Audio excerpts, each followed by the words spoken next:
A service of KIBMradio.com, the Internet's home for an all old-time radio.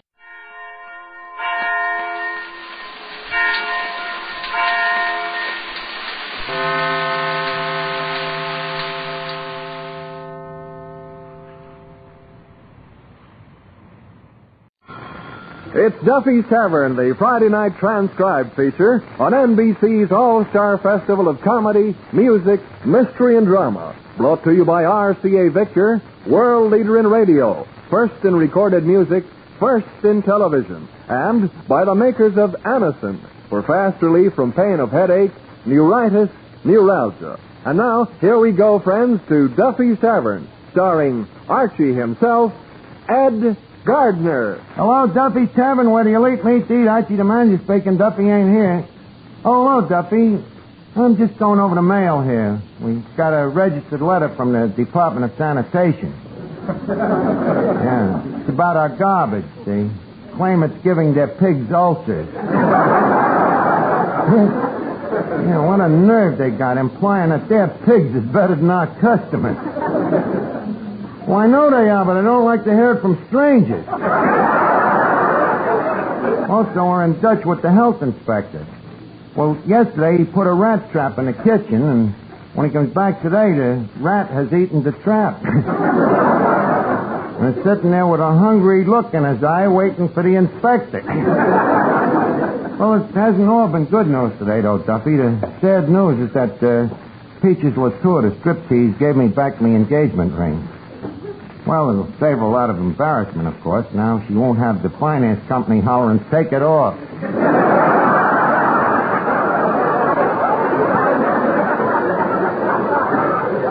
Yes, sir, and this has learned me a lesson, Duffy. From now on, I ain't taking the slightest interest in no more dames.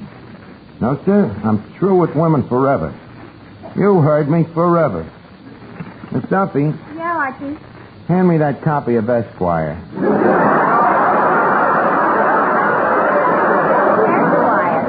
Some way to forget women. Miss Duffy, for your information, Esquire has articles, too. Then how come you're reading it with a pair of scissors? Happens to be my way of trying to forget. Tell me, what happened between you and Peaches? The same old story. She's just like the rest of them. All she thinks about is a family and a home and kids. Nothing but a gold digger. Well, if you ask me, you're just as well off. What do you mean? Marrying a woman who struts around the stage wearing nothing but an off-the-shoulder fan. Duffy, it happens that I admire Miss Latour for her artistry. Like I admire a fine musician. Never seen you looking that way at Toscanini. Well, that's all in the past. From now on, I'm through with the female species of the sex forever. As far as dames is concerned, I'm the world's biggest hermit. Hey, Archie, look at that pretty girl just coming in the door. Mother, buy me that. I thought you said you were the world's biggest hermit. I'm also the world's biggest liar. Well, what can I do for you, Mrs. It's Miss. I'm in. What can I do for you, honey? Please, I don't allow strangers to call me honey. Then let me introduce myself. The name is Archie. My name is Marianne. Hiya, honey. Well, what you doing here? I'm looking for a man named Paul Papapopoulos. What was your name? Paul Papapopoulos. Come again. Don't you hear well? Certainly, but I like to watch you pucker while you're saying it. Tell me, what does this Papapopoulos look like? Well, he's very handsome. Tall, nice wavy hair, broad shoulders, and lovely brown eyes. Honey, change that to blue eyes, and I'm your Papapopoulos.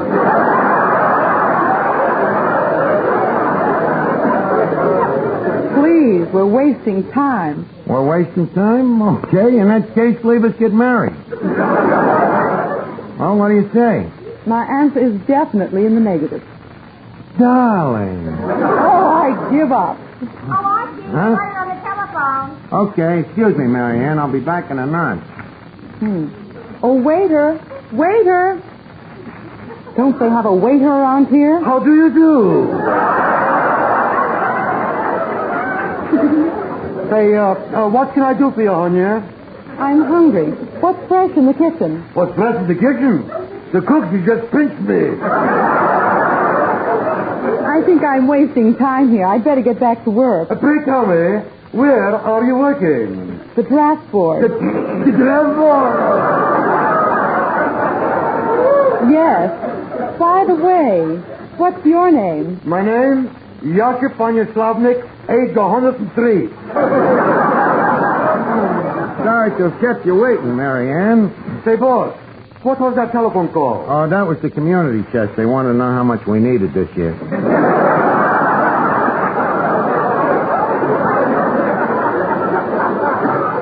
Well, now leave us get back to romance, honey.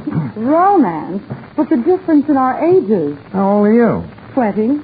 How old are you? Oh, a little older than that. I'm going on 24. 24? Yes, I'm prematurely young. Yep, honey, I'm single, 24, happy. But not for long. Say, boss. Huh? I have news for you. What? This girl is working at So what? Suppose she does work. I ain't too proud to marry a working girl. But what I'm trying to tell you is... Yeah, she get back in the kitchen, will you? When I want any information, I'll get in touch with you. Just send me a card from Camp Dix.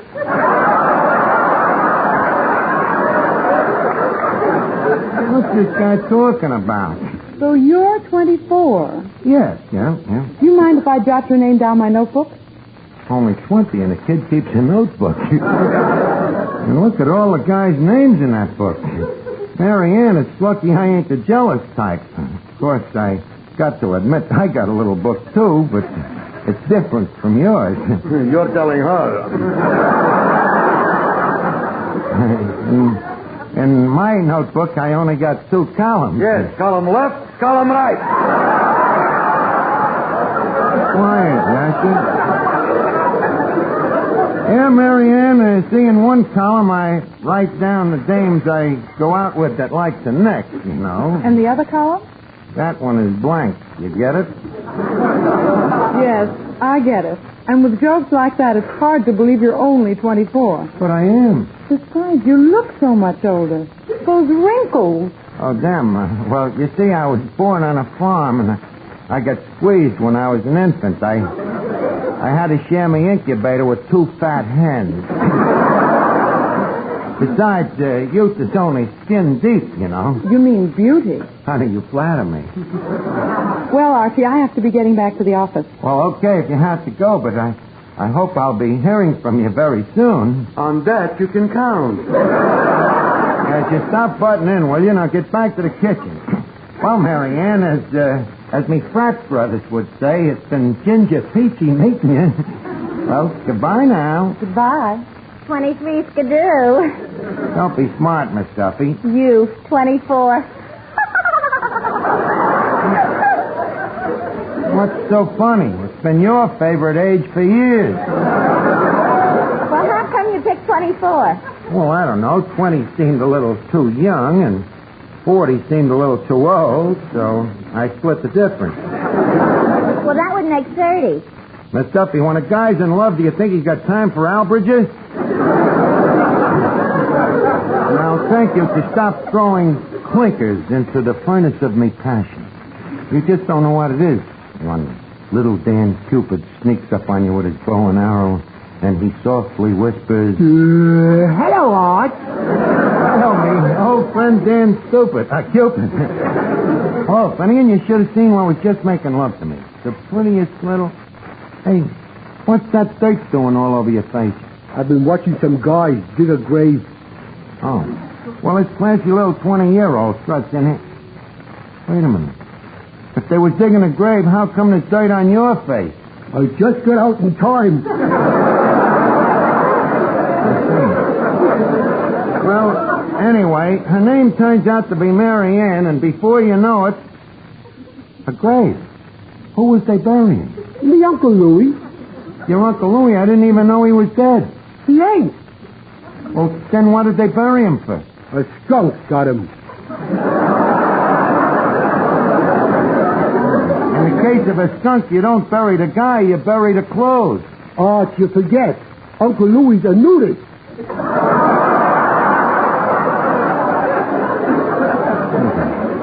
Tell me, ain't there nobody in your family that's normal? Well, you've met me father. Yes. I think that answers the question. It certainly does. How is the old gent these days? Well, I'm a little worried about the governor, Arch. All day long he sits around the house and broods. Yeah, sits around the house. What happened to his job at the airplane factory? Oh, it's still there.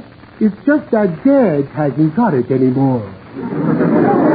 Oh, he was fired, huh? No. It seems that Dad and the foreman at the airplane factory couldn't see eye to eye on a production problem. So what happened? Oh, Dad quit. And they're still putting the wings on B-29. The story of Billy Mitchell all over again. Now leave me be, Finnegan. I want to be alone with me thoughts of Mary Ann. Oh, for goodness sakes, Archie, act your age. Okay, so I ain't 24, but by the same token, I ain't pushing 40 neither. Maybe not, but you're sure leaning on it. Well, I can see certain people just don't understand young love. Now turn on that jukebox, and if anybody wants me, I'll be in the back room. Doing what? Practicing the Charleston.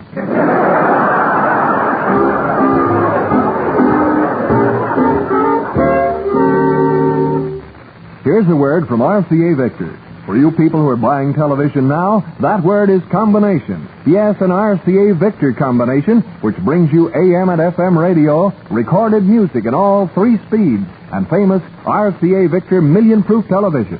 Now, you can have all these in one beautiful cabinet for one beautiful price.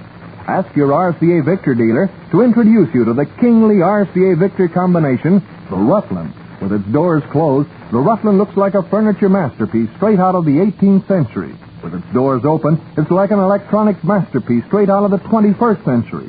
So superb are its RCA Victor features: AM and FM radio, 2 automatic record changers to play all record speeds, and exciting RCA Victor million-proof television, proved in well over 1 million American homes.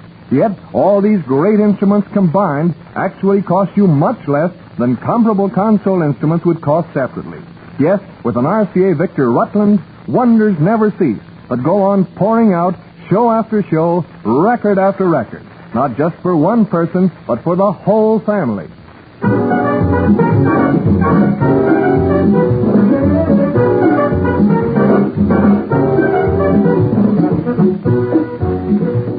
While Archie's in the back room practicing the Charleston, let's listen to Cesar Concepcion, his orchestra, and the story of Old San Juan.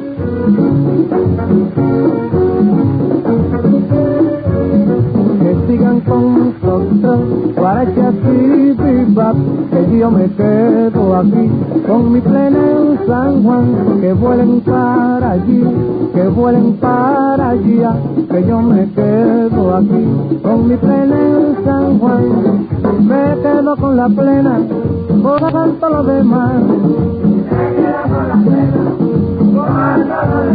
Mujeres como aquí, más dulces no las hay, y yo me quedo aquí, con mi plena en San Juan, bombas atómicas, aquí eso no lo hay, por como estoy aquí, con mi plena en San Juan, me quedo con la plena, por tanto lo demás. Me quedo con la plena, por tanto lo demás.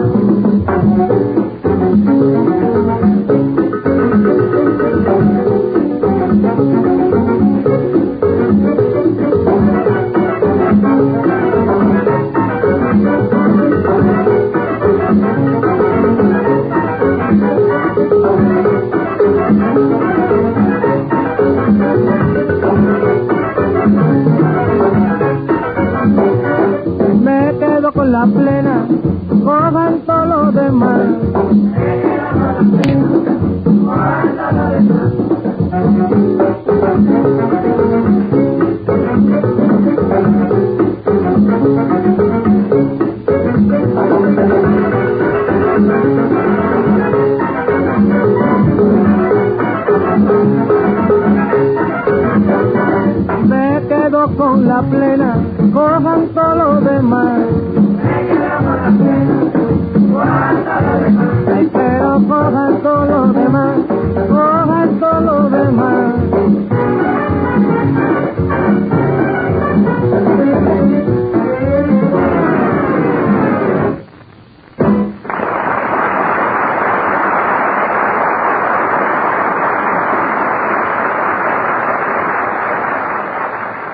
Waiter. Oh, sorry, Miss Marianne. I am very busy. I am having a little trouble with the free lunch. What's the trouble with the free lunch? It is attacking the customers. Oh. And where's Archie? Archie, you mean Junior? He's in the back room trying on his Hopalong Cassidy suit. You know, I'm a little concerned about Archie. Yes? I've just been back to the draft board, and I couldn't find his name on our list of 24-year-olds. Not at the draft board, eh? No. Try checking Social Security.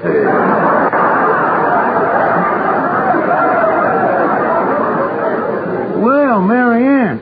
Yes, I told you she'd come back. The dame really goes for me. Yes, and if you don't watch your P's and Q's, she is going to get you.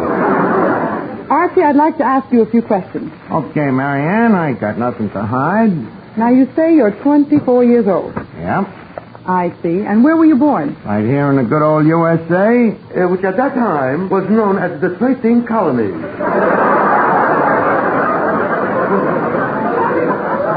Yes, Age, birthplace. Tell me, are you married? Are you kidding? Free as a breeze and do as I please. Asha, will you stop butting in here? Let's test this. 24, U.S. citizen, unmarried. Archie, I think you're just the man I'm looking for. Yasha, I'm in. You are not kidding. Go ahead, Marianne. Ask me some more questions. I don't blame you for trying to find out if we're mutually compatible. Well, how's your health? Sound as a nut. And how do you feel about hiking? Hiking? Oh, I love it. Nothing I'd rather do than get up at the crack of dawn and go out for one of them real long walks, you know. I got terrific lung power. Oh, yes. Very long-winded. Thank you, Yasha. Well, you do look fit. Now, what are your shoulder measurements? 27? Make it 52. And what about vision? 20/20? 40/40. Yep, Marianne, I'm a perfect specimen of youthhood. And someday in the future, when the two of us is all alone... Alone? Archie, remember, there'll be others. Oh, ain't that sweet?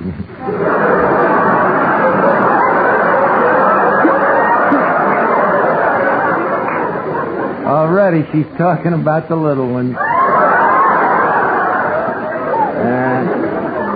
Honey, about these others, how many was you figuring on? Oh, about 1,000 a month. Look, Marianne, don't take them shoulder measurements of mine too serious.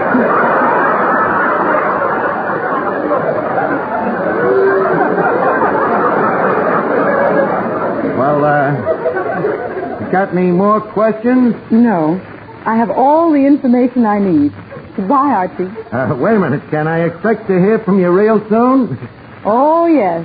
Real soon.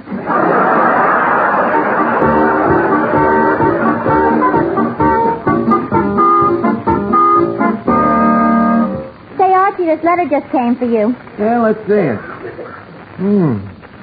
It says greetings. What a funny way to start a letter. It'll get funnier as you go along.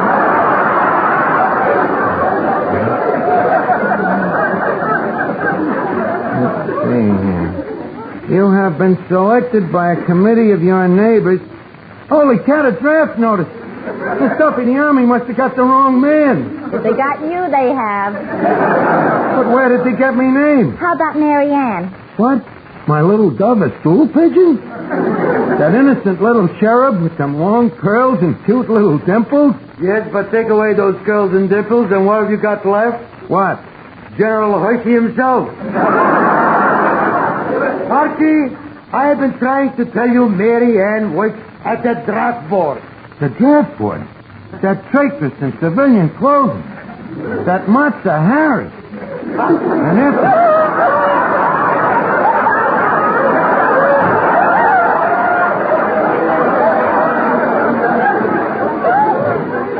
And after such a beautiful courtship. That was no courtship. That was your pre-induction examination.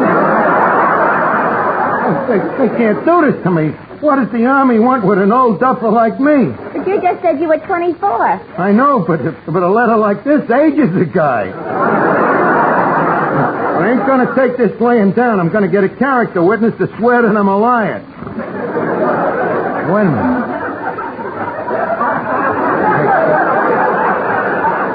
I think I'll call me old family baby doctor. Yeah, he's probably got me birth record in his file. Hello? Is this Dr. Watson? The obstetrician? Yeah, huh? Well, this is Archie, former baby.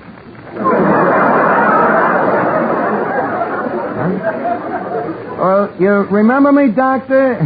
No hair, one tooth, and a blue ribbon? You don't, huh? Well, it was quite a while ago. Don't you remember holding up a tiny infant and slapping life into it? Huh? One face is the same as another.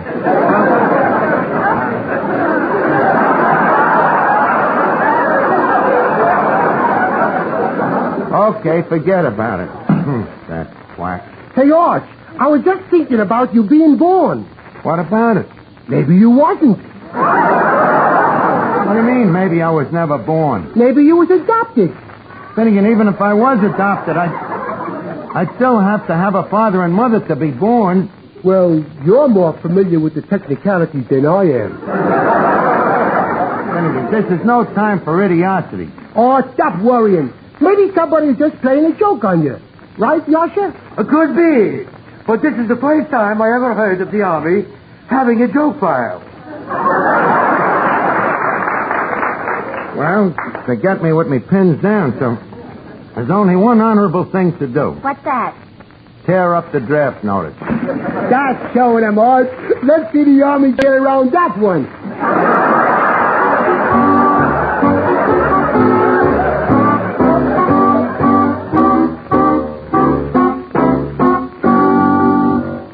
Here's something you should know if you ever suffer from the sudden pain of headaches, neuritis, or neuralgia. It's a way to ease the pain, often within a few minutes. A way that's incredibly fast and effective. It's Anacin. Anacin is like a doctor's prescription. That is, Anacin contains not just one, but a combination of medically proven, active ingredients in easy-to-take tablet form.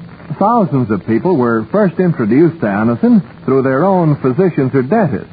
But today, these tablets are in such widespread use that all drug counters have them and anyone may enjoy their benefits. Next time you suffer from the pains of a headache, neuritis, or neuralgia, by all means, try Anacin. You'll like the convenience of Anacin tablets, and you'll be delighted with Anacin's incredibly fast action. Anacin. Anacin. Ask for Anacin by name today at your druggist.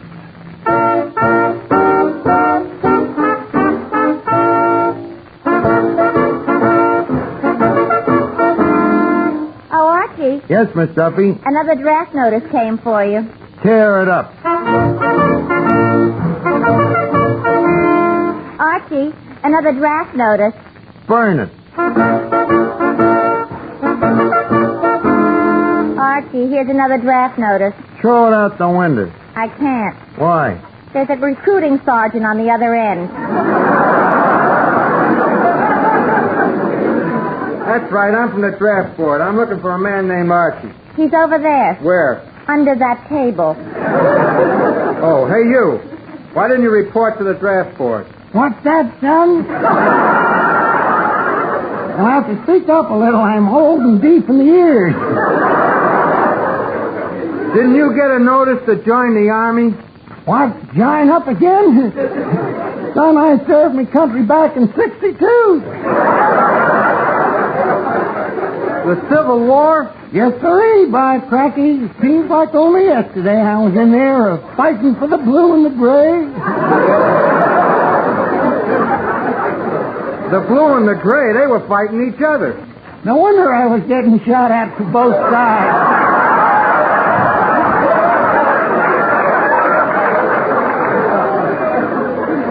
So you served in the Civil War, huh? Yes, sir. Ever hear of Hippopotamus? I was there with General Sherman. Never forget the day Sherman said them immortal words. War is... Yeah, war is... Just then some darn fool shot off a cannon. Never did hear that last word. Yes, sir, son, done a heap of fighting today. Never forget that famous ride. Me and Paul Revere. Galloping from door to door, hollering, "Tom, Tom, the red caps are coming." You rode with Paul Revere? Care to see me saddle burn, son? Well, you can't draft me. You're 4 wars too late. Besides, I ain't even single. You married? Yep, dead blast the luck I am. I tell you, son, before you be going, I'd like you to meet the kinfolk. Oh, more. What is it, Pa? Oh, we got company. Soldier boy, this is more. Likewise, I'm sure. This is your wife? Yep, never was much of a picker.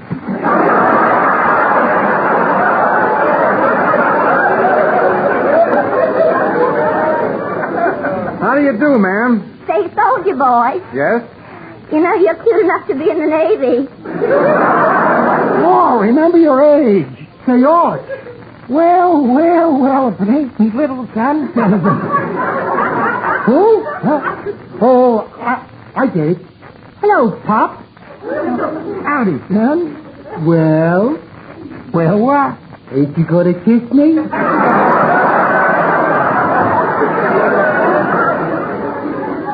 Rather go in the Army. And this is your son? Yes, as you see, soldier boy, ours was a childless marriage. Say, son, how old is your father? 75. And how about you? You look like you might be at draft age. How old are you? Going on 86.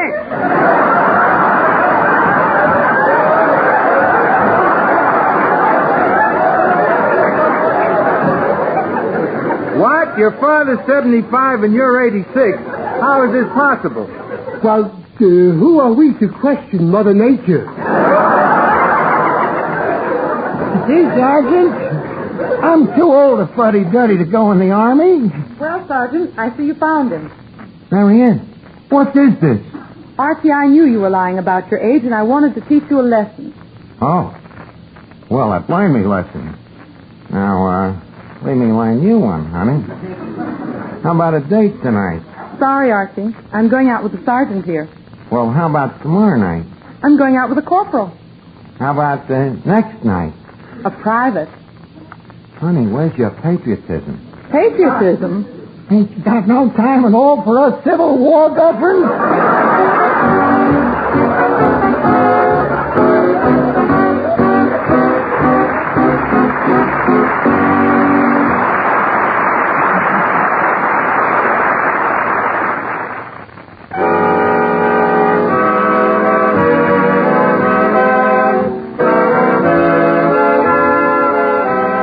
Listen again next week, friends, to Duffy's Tavern, the Friday night transcribed feature on NBC's All-Star Festival of Comedy, Music, Mystery, and Drama.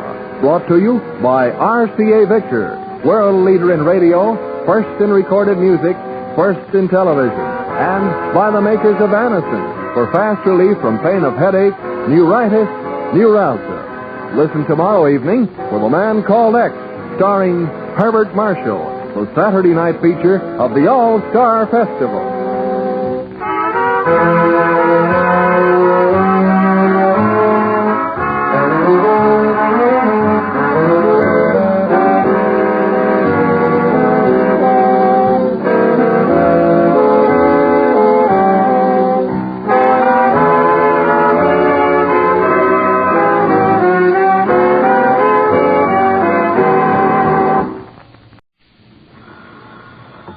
It's Duffy's Tavern, the Friday night transcribed feature on NBC's All-Star Festival of Comedy, Music, Mystery, and Drama. Brought to you by Chesterfield, the cigarette that has for you mildness with no unpleasant aftertaste.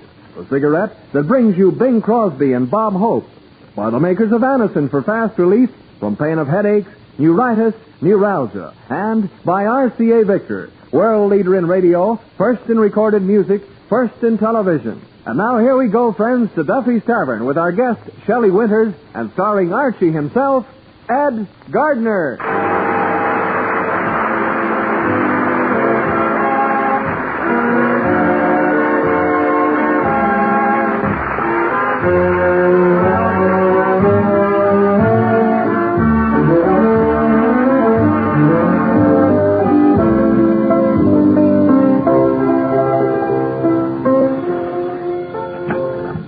Duffy's Tavern, where do you eat meat to eat? Archie the manager speaking. Duffy ain't here.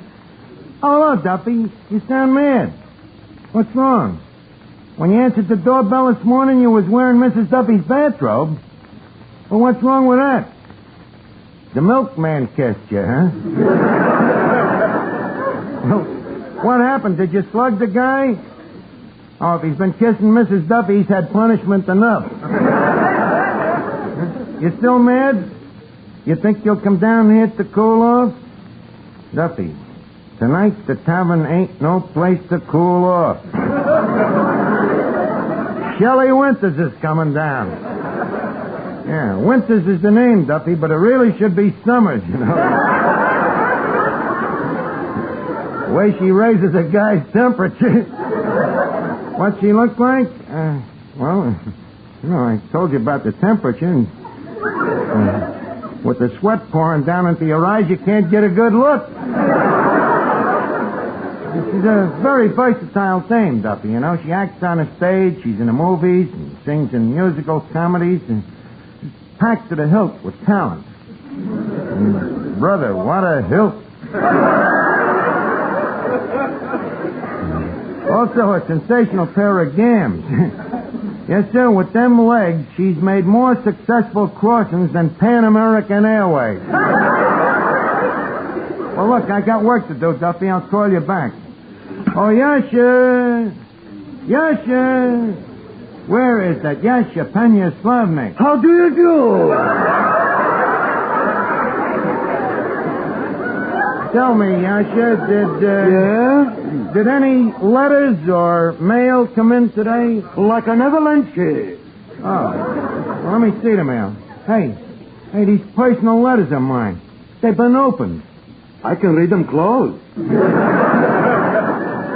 Yasha, it might have been personal correspondence from a dame, you know. I don't want you to be reading me private mail. Okay, my boss. Or may I call you Cuddles? But opening somebody else's letters, how can you do such a thing? How? Yeah. See, I am holding them over a tea kettle. By the by, here is one letter that I'm thinking you will find extremely interesting.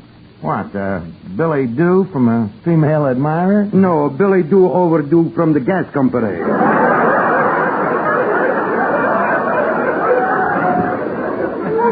Oh. What does it say? Unless you pay your bill immediately, you will hear from our attorneys. Yeah, throw it away. What's the next letter? From their attorneys. Oh, yeah, their attorneys, huh? Yeah. Well, they can't scare me into paying their dirty bills. If I don't pay them, what can they do to me? What's the next letter? It's from Sing Sing. Oh, at last, some social correspondence. Well, it's from my old friend Nitro McNulty. Oh, what did he say? What did he say? Let me see. Dear Archie, planning to escape. Meet me outside of main wall in automobile and bring my wife. Signed Nitro. P.S. Bring along another girl for me. Signed the warden. Let's get to the next letter. I wonder who this is from. It's from Peaches Latour, the striptease. But you didn't open it. How do you know it's from Peaches Latour, the striptease? The stamp is peeling off. Give me that letter. Let's see. Hey, you're wrong. It ain't a letter. It's a valentine. A valentine. Hey, let's see. Love to you, my sweetheart mine. Will you be my valentine? I'll be yours if you'll be mine. To you from me, from swine to swine. It does not say that, Yasha.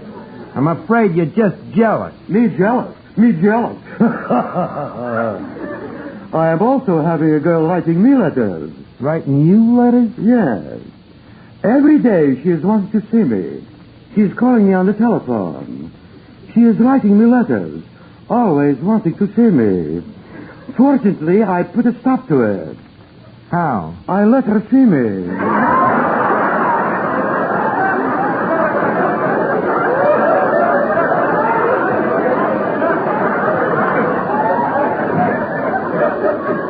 Well, that's one way of killing the goose. Now, let me see. Who could have sent this valentine? Miss Duffy. Yes, Archie. Miss Duffy, did you send me a valentine? Isn't there a name on it? No signature. It's just unanimous. Let's see. Looks like some dame is out to marry me, but she's too ashamed to sign her name. Archie, you're being silly. A valentine like that ain't being personal. What do you mean? Look at it. It's printed. If so, a marriage license is just printed, too. Facto? Don't tell me about dames. All they ever think about is getting married. Believe me, I made a study of them. Then how come you keep taking them out? Research. But they ain't gonna get all lost. Believe me, I've seen too many horrible results from marriage. Hello, Arch. A perfect example. Hiya, Finnegan. Top tip. Top tip. That's tip-top. I know, but I'm feeling a little backward today. Well, that's normal. Let's see. Who could have sent that valentine? You got a valentine, Arch? Yeah, it seems there's a dame in love with me. Love? Yeah, love. Love? Look, you know what love is, don't you? Well, I know it has something to do with dames, but from there on, I ain't too clear. Well, I'll try to explain it. You see, Finnegan, in biology, there's two kinds of genders, you see, men and women. I assume you know what marriage is. Oh, sure. That's what you gotta have before you get a divorce. Yeah.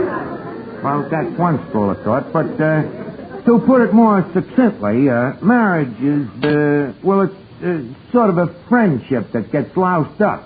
Now, Finnegan, the point of this talk is I want you to promise me if you ever see a dame getting me in a clutch. Yeah? Unclutch me. Break it up. You know, help me use me willpower. I certainly will, Arch. Thanks. You don't think I'm going to let a dame come between us?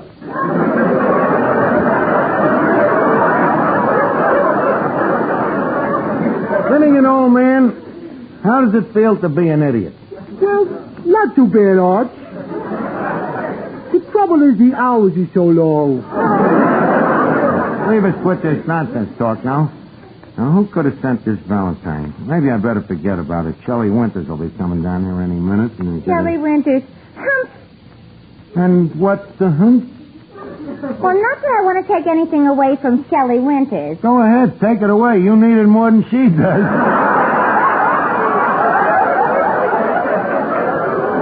What I'm trying to say is she's been a very lucky girl. You should be rolling the same pair of dice. And what do you mean, lucky? She's got brains and beauty and talent. Yeah, but where would that get her if Edison hadn't invented motion pictures? You call that lucky? What else? Look, Archie, be honest. Yeah. Suppose a movie producer needs a star for a picture, and he has to choose between Shelley Winters and me. Who does he pick? Shelley Winters. There you are. It's a 50-50 chance, and she wins.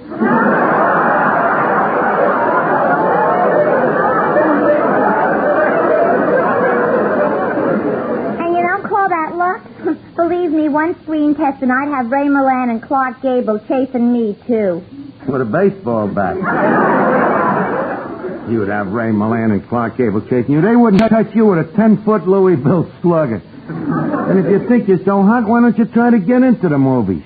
What? Have men bothering me morning, noon, and night? Men bothering you? That's bad? Frankly, I'm bored with men. Oh, no.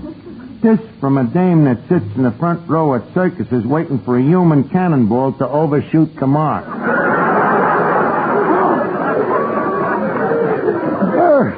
Get her bored with men. Arch, is this dame annoying you? Yeah, very much. Well, beat it, Jester. This man has already been spoken for.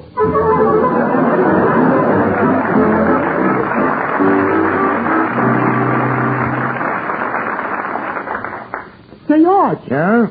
I've been giving quite a lot of thought to what you told me. You've been giving a lot of thought, huh? Well, good for you, Finnegan. Only I forget what it is. Okay, I'll explain it again. Now, and this goes for you, too, Planyaslavnik. You guys got to help me to keep me willpower, you know. Now, if a dame starts making passes at me, what do? Well, we break it up. Right. Now, how you going to do it? Very simple. I merely say, Madame, I believe you dropped your handkerchief. Then, when she bends over to pick it up... Yes? I kick her right in the teeth. Well, ain't exactly Emily Posty, but at least it'll be effective. Now, let me see this Valentine. Hey, this I didn't notice. What's under the heart? What's under the heart? Yeah. The liver. No, I mean, what's under the heart on this Valentine? It's a poem. Let's see here. Roses are red, licorice is black. Kiss me, sweetheart, and I'll kiss you back. Hey, wait a minute. This proves it. I know who's after me. Who? Shelley Winters. Shelley Winters, are you kidding? Look, Miss Duffy, this is poetry, ain't it? Yeah. Did you ever have a poet named Byron? Yeah. Keats? Mm-hmm. Did it ever occur to you that there is also a poet named Shelley? And as further proof, just take a look at this word. What word? Sweetheart. Please, this is so sudden. Please. Miss Slavnik, I'm talking about the word sweetheart in the poem. And Miss Duffy, in the word sweetheart, what's the first two letters? S.W. I suppose it's a coincidence that Shelley Winters' initial is also S.W.? Finnegan, you better keep your eye on me tonight, and watch that willpower. I'm afraid the dame has interior motives. Don't worry, Arch. We'll protect you. I think I'll need it. You know, she's at that dangerous Hollywood age. Between husbands. So don't forget your promise, fellas. The first time you see a gleam in your eye, I want you to quick hop in and frustrate it. Well, you better put your frustrators on quick, because there she is coming in the door right now. Oh, brother, look at those. I mean, look at that. Arch, don't forget, willpower. Okay, Finnegan, I'll play it safe. I'll only look her in the face. Yes, sir, I'll bridle me passions. I'll stifle myself. I'll dam up my emotions. Hello, Archie. Run for the hills, boys. The dam has burst. Oh, Shelley Winters.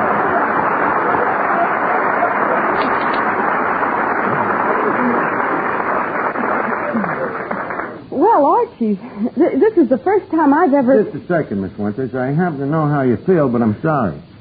The answer is definitely no. Well, that's a cool greeting. Coolness is as coolness does. Attaboy, Arch.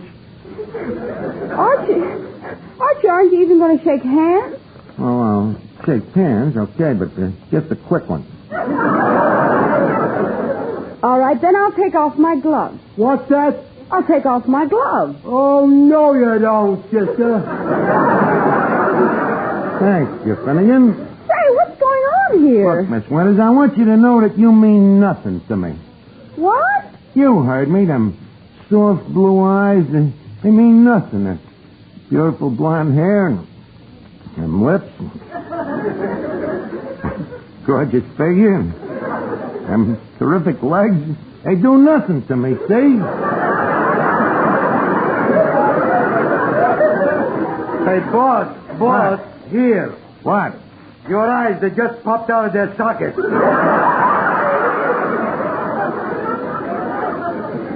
Say, you're cute. Don't say that.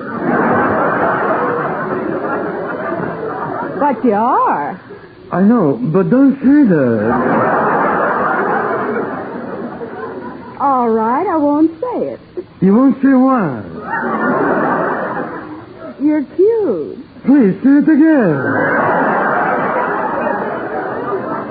Look, cut it out, Shelley. I can see right through you. What? I don't mean that. I mean his clumsy attempts to make me jealous. You know, you're just a moth to a flame. Just another one of the bats in me belfry. Bats in the belfries is right. Now, please, leave us forget the past and get the conversation back to the drawing room. Now, tell me, what are they talking about in good old... You know, you're quite a dish. Archie, my face is up here. Oh, yes. By the way, that dress you're wearing. Oh, it's really nothing. You're so right.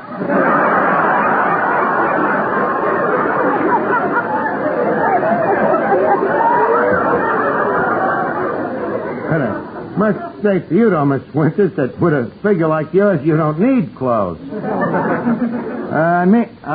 Tell me, what are people talking about in good old Hollywood these days? Oh, the same thing. Each other. How dull. I wonder if they still remember me out there. You know, I once starred in a picture for Paramount. Oh, yes, they're still talking about you. Yeah, huh? What are they saying? I don't know. I'm a lady. I always leave the room. Well, tell me, what pictures you been making lately? Well, I just finished a Technicolor picture for Universal. Well, what's it called? Frenchie. It's called Frenchie, huh? Boss, don't forget, your willpower. Don't worry, I'm just toying with the dame. By the way, Archie, do you mind if I sit down? No, sit down on that bar stool there. Speaking of the movies... Archie, this bar stool is rather high. We keep it that way so the customers won't feel small if they don't buy a second drink. Speaking of movies... It's so nice to sit down. These high heels are killing me. Yeah, they're killing me, too. Speaking of movies... Archie, do you think these black stockings go well with these shoes? Black stockings? Yeah, very well. Smoking of speakies... Making of spookies... Archie, what's the matter with you? What's the matter with me? It's nothing. Nothing that a cold shower couldn't cure. Quiet, Tanya Slavnik. Miss Winters, speaking of Hollywood, by the way, you got a run in your stocking. Oh, I'll have to fix it. Can I help you? May I get you a needle and thread, Miss Winters? Well, that would be very sweet of you, Archie. Not at all. In fact, I think you're a very sweet boy. Really? And handsome, too. Honest? Of course. Cross your legs and hope to die?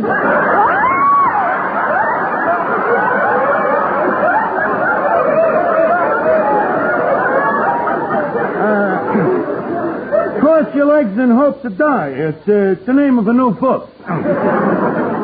Speaking of books, have you read any good stockings lately? I mean, books? Well, yes, I have. That's nice. Anything new? Yes. What? The new Kinsey report. That did it. Shelley, I'm a dead duck. May I have the pleasure of your next marriage? Archie, is this a sincere proposal? You think these goose pimples is false? Of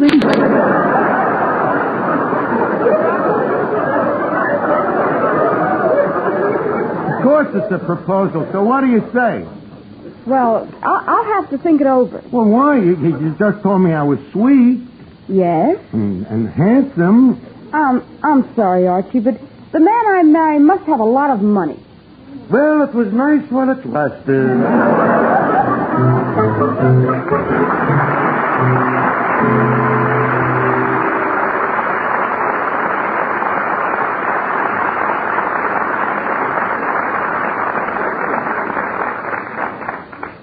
No matter what you now take for headache relief, we urge you to try Anacin for the incredibly fast relief these tablets bring the next time you're suffering from a headache. Now, the reason Anacin is so wonderfully fast-acting and effective is this. Anacin is like a doctor's prescription. That is, Anacin contains not just one, but a combination of medically proven, active ingredients in easy-to-take tablet form. Thousands of people have received envelopes containing Anacin tablets from their own dentist or physician, and in this way discovered the incredibly fast relief Anacin brings from pains of headache, neuritis, or neuralgia. So, the next time a headache strikes, take Anacin for this wonderfully fast relief. Anacin, A-N-A-C-I-N. Anacin at any drug counter in handy boxes of 12 and 30, economical family-size bottles of 50 and 100. Look, Shelley, you got to marry me. I'm sorry, Archie, but I can't break a promise. A promise? Yes, I promised myself that the next time I got married, it would be for money. Got to have money, huh? Absolutely. Well, I ain't exactly saying that I'm filthy rich, but I ain't exactly saying that I'm filthy poor neither. No, it's just filthy.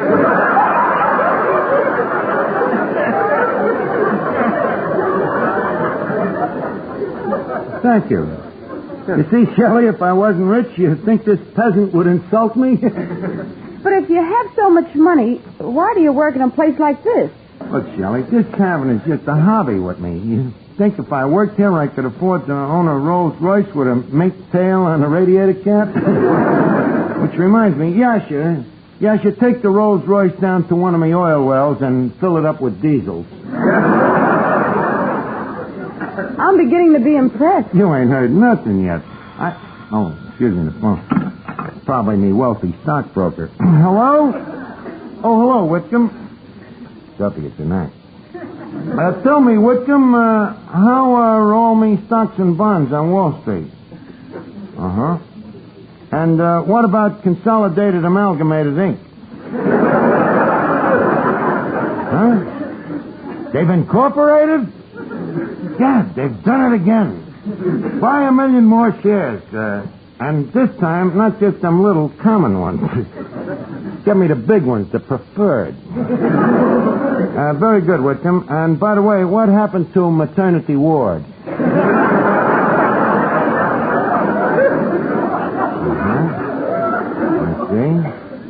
And what about Consolidated Can? Bottom dropped out, huh? Well, in that case, to tell you what you do, buy me 10,000 shares of Social Securities. Thanks, Whitcomb. Well, things seem to be popping in Wall Street. Yes, it sounds like a real bull market. Well, now that I've proved how rich I am, can you think of any reason for us not getting married? No, but I will. Just give me a second. Oh, yes. How about your background? Huh? Your family. Oh, them. Well, Grandpater was also a millionaire, you know. In fact, I shouldn't really talk about our family fortune without giving him credit. You know, he was the original flounder.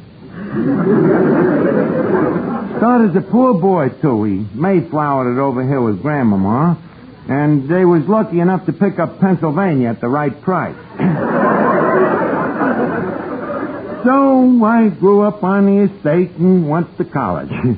Oh, what college did you go to? Well, Dad wanted me to go to Harvard, and Mother wanted me to go to Yale. What happened? They compromised. That's when Dad built Princeton.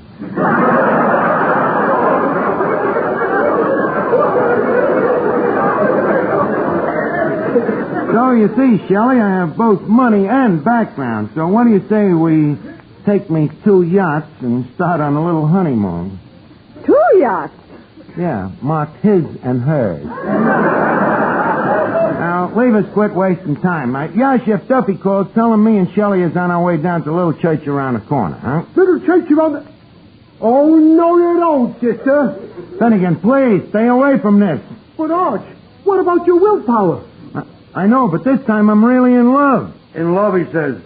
This is what he is telling all his wives. Oh, no. Tanya, Slavnik, please, stay away from this. And Miss Winters, did he tell you he has 12 wives and 48 children? 48 children? One for every state in the Union?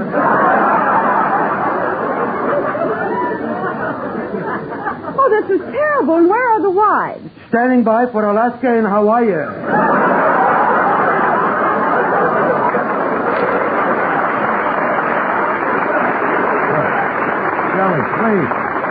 Shelley, please, don't listen to them. They're nuts. Can't you tell just by looking at them that they're nuts? I don't know. Around here, there's no basis for comparison. Look, everybody, will you shut up and forget that willpower stuff? I'm proud to say that I have conquered me willpower. This dame I want to marry. You want to marry? Yeah. If I spent all that dough. What dough? The dough I spent on that Valentine. Oh, no.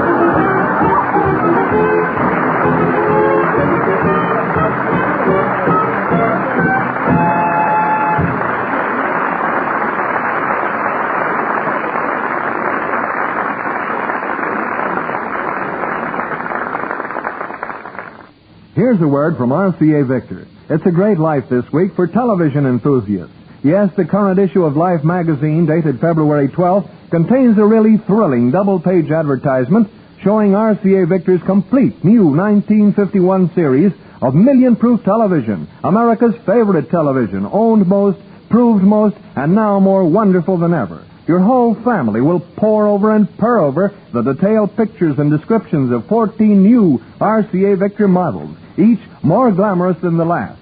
Table toppers, consoles, and television radio phonograph console combinations.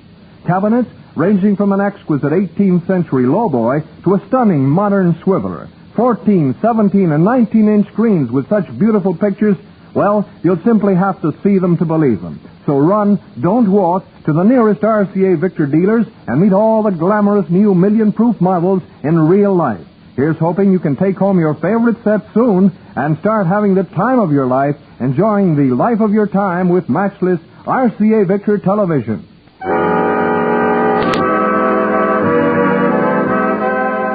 Listen again next week, friends, to Duffy's Tavern, the Friday night transcribed feature on NBC's All-Star Festival of Comedy, Music, Mystery, and Drama. Brought to you by Chesterfield, the cigarette that has for you mildness with no unpleasant aftertaste. The best cigarette for you to smoke. By the makers of Anacin for fast relief from pain of headache, neuritis, neuralgia. And by RCA Victor, world leader in radio, first in recorded music, first in television.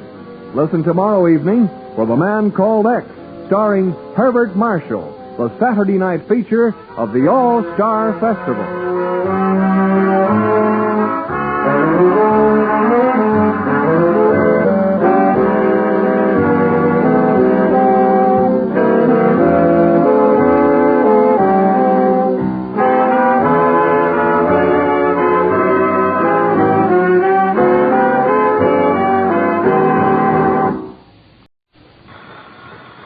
It's Duffy's Tavern, the Friday night transcribed feature on NBC's All-Star Festival of Comedy, Music, Mystery, and Drama.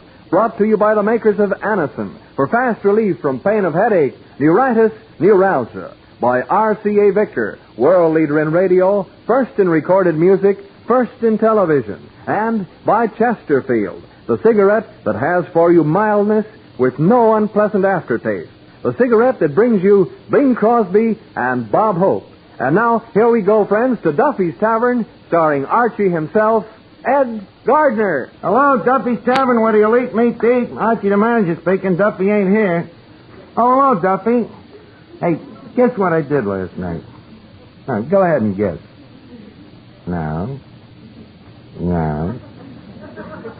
I went to the opera. Huh? I was not. I was cold sober. You should have seen me, Duffy. I wore my dark pinstripe suit and I rented a top hat. I felt right at home, you know. You couldn't tell me from Mrs. Astor's horse. Duffy, that's a very profane remark. Huh? Well, the opera, it's like a concert, you know, only instead of the 3 B's, the opera is more like the 3 L's. Long, loud, and lousy. Yeah, it's very overrated, Duffy. You know, it's a kind of a thing you like if you have culture, but if you just got brains, you can't stand it. I'll call you back, Duffy. What is it, Miss Duffy? A customer just made a pass at me. Congratulations! Customer made a pass at you, huh? Yeah. Well, don't you think you ought to do something about it? Oh, I certainly do. If he's that drunk, I better send him home. What did the guy do? He got fresh. He got fresh, how? Well, all I said to him was, "Pardon me, stranger, what are you doing tonight?" So he turns to me with a sneer and says, "None of your business." Dirty bounder. Yes. We'll have him ejaculated. We'll have Tanya Slavnik throw him out. Oh, yes, sir. Yes, sir. How do you do? Look, yes, sir, there's a customer here that I want you to throw out. For what? For insulting Miss Duffy. This is possible. And for this you interrupt my work in the kitchen. What was you doing in the kitchen? Cooking a bucket of hot consomme. Hot consomme? In a bucket? I'm soaking my feet.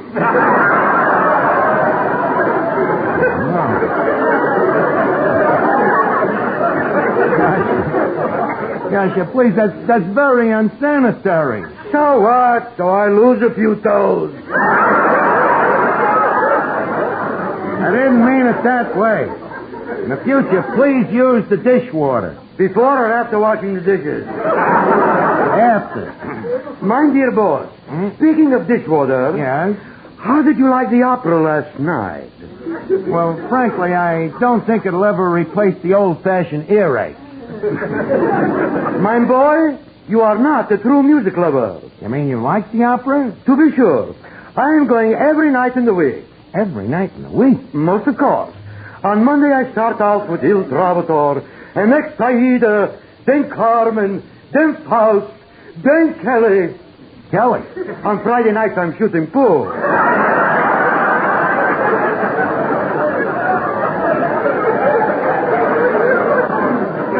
So you're a real opera lover, huh? Until recently. What's happened recently? In the last aria, Aida, the soprano hit a high note. Well, what's so terrible about that? She was aiming for a low one. Well, things like that won't happen when they put on my opera. You are writing an opera? Yeah.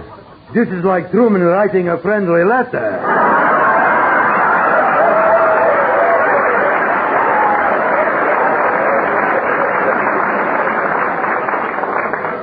Nevertheless, Tanya Slavnik, I am writing an opera. Isn't there enough suffering in the world already? But I had no choice. You see, last night after I got home from the opera, I had a dream. And you know who suddenly appeared before me in this dream? Tchaikovsky himself. Yes, sir. There he was, riding in a golden chariot drawn by 2 big fat Valkyries. Tchaikovsky's whipping him with a spear, see? Then all of a sudden, right in the nick of time, in flies a beautiful white swan carrying Peaches Latour. Peaches Latour, the striptease. As long as the guy's dreaming, he might as well have a little fun, too. Anyway, suddenly I hear a voice. Tchaikovsky is talking to me in broken Russian. He says, Comrade Archie, the opera needs new blood. You are destined to be the world's next Meisterstinker. This is my message, Archie. Heed it. Or you are ein Jerk. Tchaikovsky said jerk? Yeah. How would a dead Russian know the word jerk? They had him in his day, too. Well, anyways, to make a long dream short, I decided to write an opera. You are going to write an opera? Why not? Well, do you know anything about chromatic progressions? No. Do you know anything about harmonic inversions? No. Then how could you write an opera? Simple. I'm a genius. Now, let me see. What opera should I write? Hello, Arch. What you doing? Writing an opera. What's that? An opera? Well, it's like music, only louder. For example, you know what burlesque is? Burlesque? So naturally.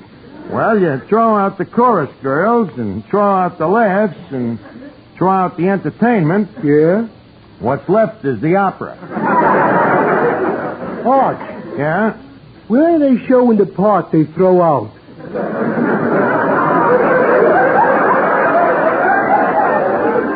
Look, Finnegan, was you there when Brains was passed out? Yeah. Sure, Arch. But I didn't want to make a pig of myself. Well, someday I'll show you what a real opera is like, Finnegan. Now, I'll see you later, gang, and please be quiet. I'm going to the back room and start writing me masterpiece. Quiet, everybody. The boss is decomposing. Asher, you mean composing. The word decompose means that a thing is rotten and smelly. How do you do?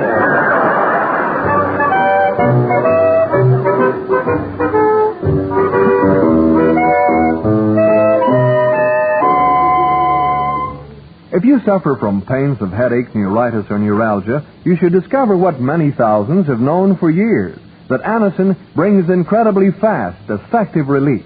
Anacin is like a doctor's prescription. That is, Anacin contains not just one, but a combination of medically proven active ingredients in easy-to-take tablet form. Probably at some time you've received an envelope containing Anacin tablets from your physician or dentist. Thousands of people have been introduced to Anacin this way. Try Anacin yourself the next time you suffer from the pains of a headache, neuritis, or neuralgia. You'll be delighted at how quickly relief can come. Anacin is spelled A-N-A-C-I-N.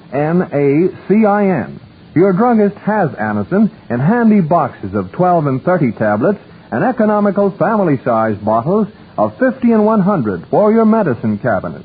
Ask for Anacin today. Let me see. A opera. In the key of C, by the famous Italian composer Rimsky-Korsakov. Let's see. Scene 1, the curtain goes up. The curtain goes up. Yeah. That was your first mistake.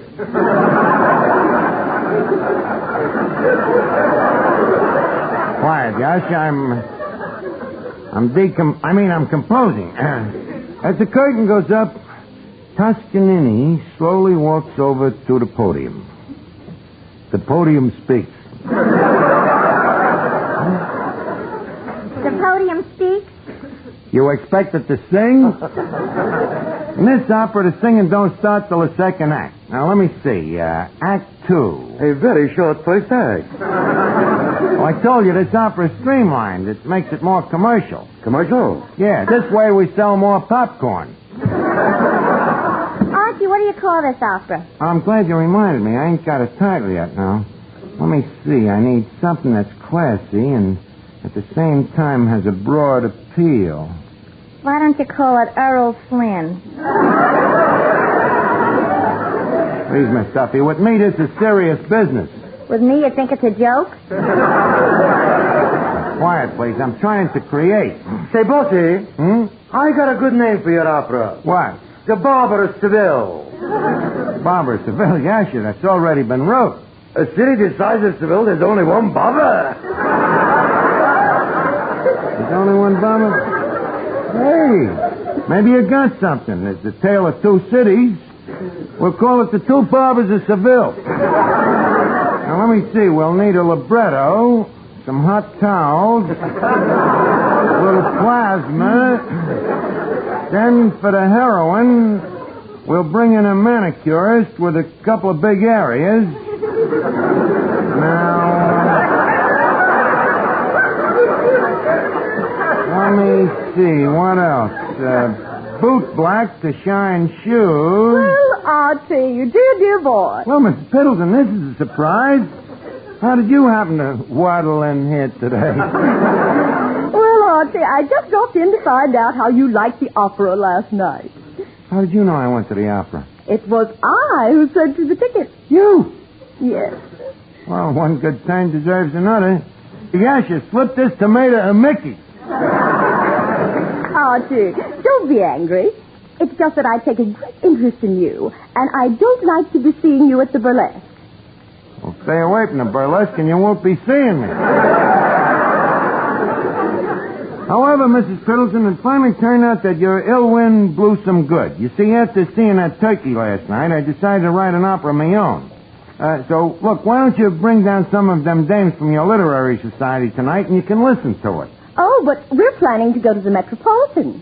Dirty competition, all right. Look, instead of the Metropolitan, where you have to pay $6 a crack to sit in a horseshoe row, why don't you bring the dames down here and listen to my opera? But, Archie, how can I get them to change their minds at the last minute? The dames, ain't they? Tell them there's a sale. 2 tickets for $1.98. Plus, we'll throw in a free lube job for their hearing aids.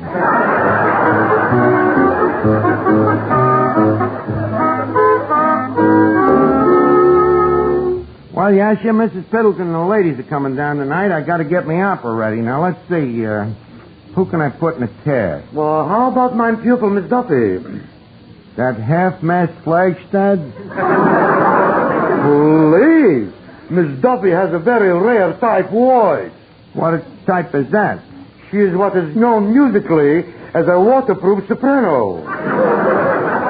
A waterproof soprano? What's that? Nobody can drown her out. Say, Miss Duffy. Yes? Come on, my little spaniel. Open your vocal cords in glorious song. Oh, thank you, Maestro. Ladies and gentlemen, for your small approbation, I will sing the laughing song from Der Fledermaus, a very German opera.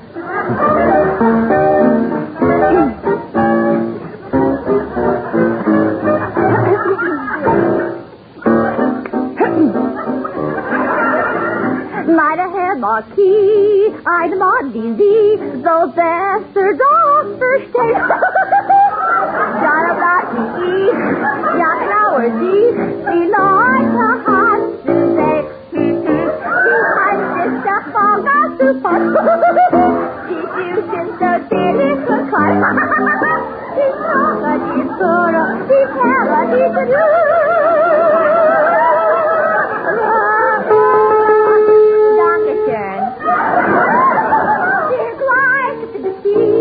So, baby, you're glorious to see my other soul, baby. Ooh, just a color.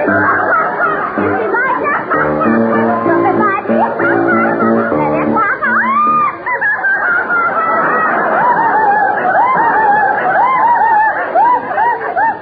Where was I?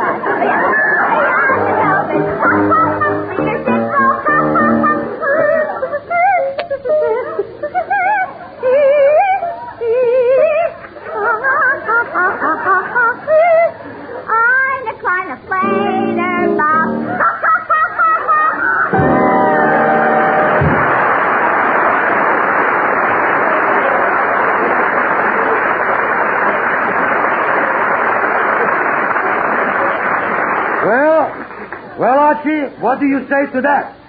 Tell her to turn in her tonsils. You are inferring that my pupil is terrible? Yes. Horrible? Yes. Disgusting? Yes. I agree with you. But she gave me an idea, Asha. She reminded me of what's wrong with the opera. And I think I can cure it. How? I'm going to take out the singing.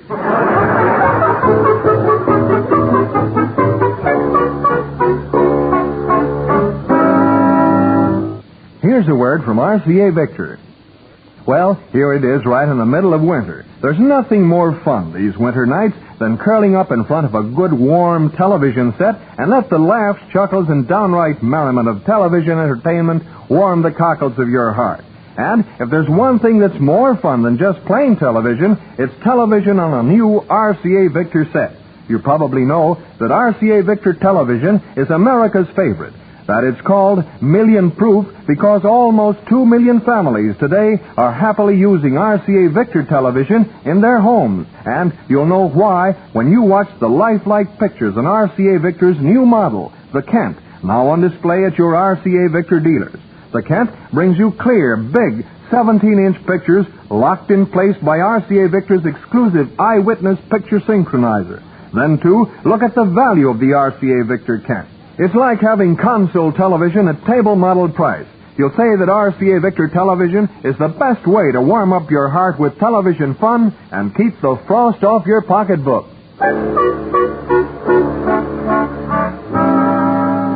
Well, Mrs. Pendleton, we're all ready to present the opera. Now, how many ladies have you got here?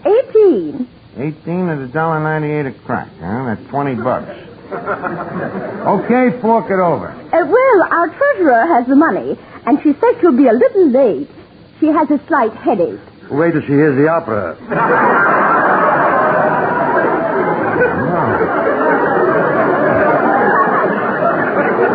Well, okay, Mrs. Pendleton, we'll trust you for the money until right after the performance. Maestro, start the music. Yasha, lock the doors.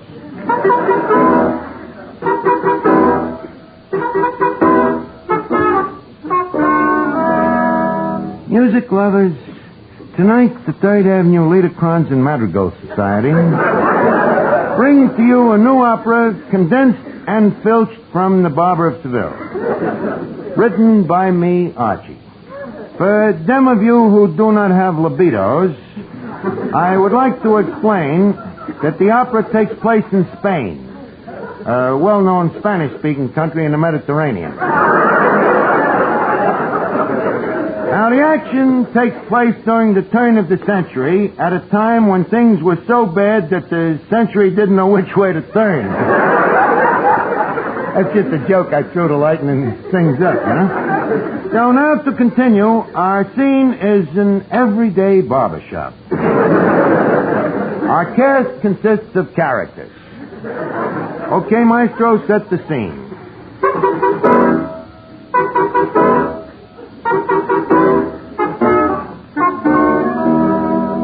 Ay, Figaro de Barber and mucho disgusto.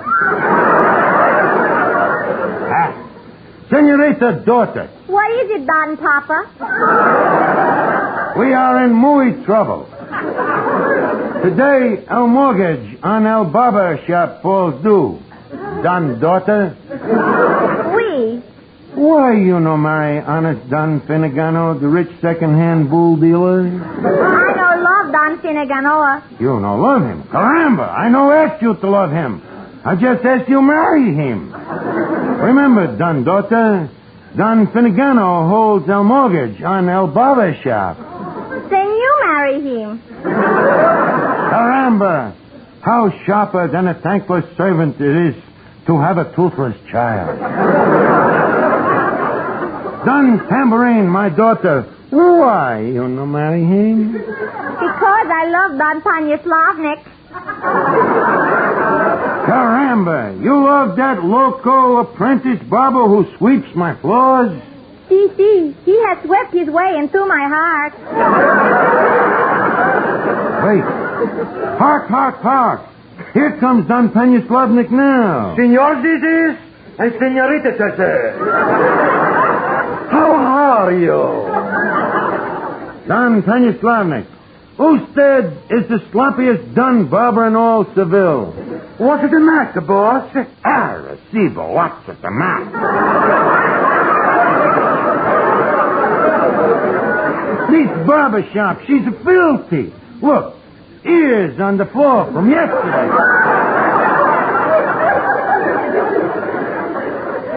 Don Stanislaevich, are you not ashamed of this horrible mess? No, Don Figaro. I love her. Thank you, Don Stanislaevich. Aqua Velva. You stay away from my daughter, you crummy elf bum. Don Boss, I may only be a cheap apprentice barber, but also I'm a proud citizen of Seville. And remember the old saying. Archie, this I cannot say. Go ahead, read it like I wrote it. Where there's Seville, there's survey.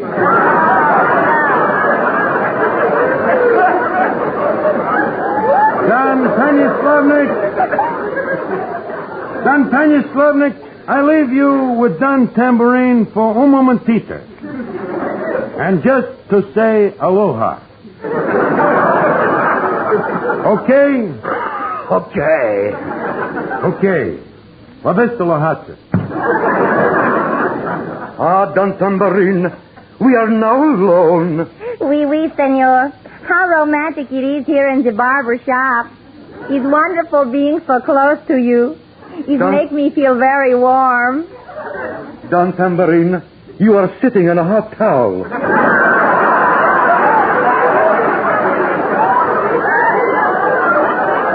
No, it is my Spanish hot blood she burned for you. Tell me, Don Tambourine, do you love me?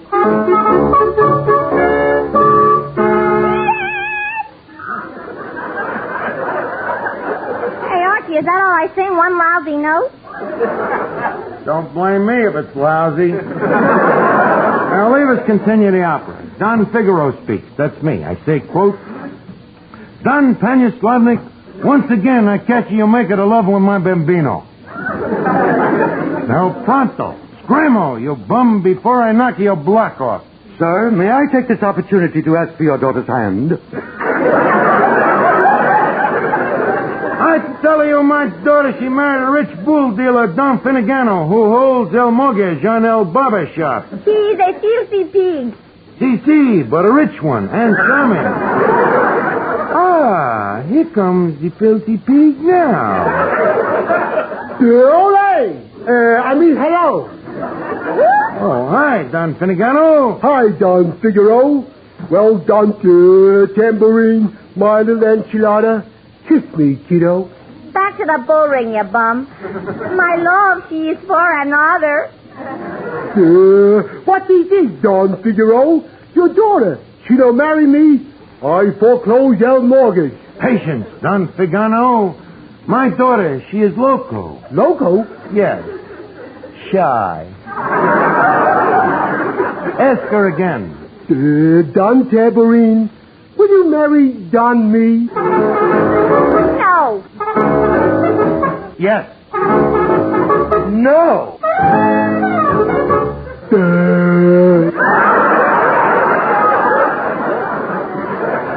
Don Finneganno, I promise my daughter will marry you, or my name is not Senor Don Manuel Carlos Alonso Rodriguez Figaro Jr. Our scene changes. It is mañana. Throughout all Spain, there is great rejoicing. For today, forced into unwanted marriage by her greedy father, Senor Manuel Carlos Alonso, etc., the beautiful Tambourine marries the filthy pig, Don Finneganno. We now return you to the barber shop. Oh, Don Stanislaevich, today my father makes me marry with that filthy pig, Don Finneganno. La Paloma, you have been sold down the Rio. But hurry, here he comes now. Quick, hide behind the sun lamp. Bootis, Don Stanislaevich. Don Finneganno, you have the nerve to come to the barber shop on your wedding day? Why not? The day you married the woman I love? I didn't come to make you jealous, amigo. I just dropped in for a shave. You want me to shave you? Why not? Cucamonga! After you steal my number one girlfriend, you ask me to shave you? Please, amigo, start shaving. I'm in a big hurry. But do you not see how I hate you? My hand, how she trembles? Well, maybe after you get the razor in it, it'll stop trembling. Your life, she's funny. Here on my wedding day, you stand there with the razor shaving the man who stole your girl. Life, she is funny if you live long enough. By the way, is the collar loose enough? Yes, I think she's just right. Now I take the razor, and I... Stop! What's the matter? That razor. I don't like the looks of it. Why not? It looks pretty dull. Okay, I sharpen it. Nice curl, Don Tambourine. I sure am a lucky man. Come on, hombre. Don Tambourine is waiting for me at the church. Let's get this over with. Okay, here we go. How's that? You know, that's the finest shave that any... Caramba! That dead corpse on the floor. Madre McCree. Don Stanislaevich, I accuse you of murder with intent to kill. Take this, you swine. Ouch! Don, Daddy. See, Don, daughter. You have shot the man I love. Don Stanislaevich, are you dying? I am not laying here taking a nap. Duke, then there is nothing left for me to live for. Don, daughter, put that bottle down. It is too late, Don Tater. I have already swallowed the bay rum. Fungita, this is the end.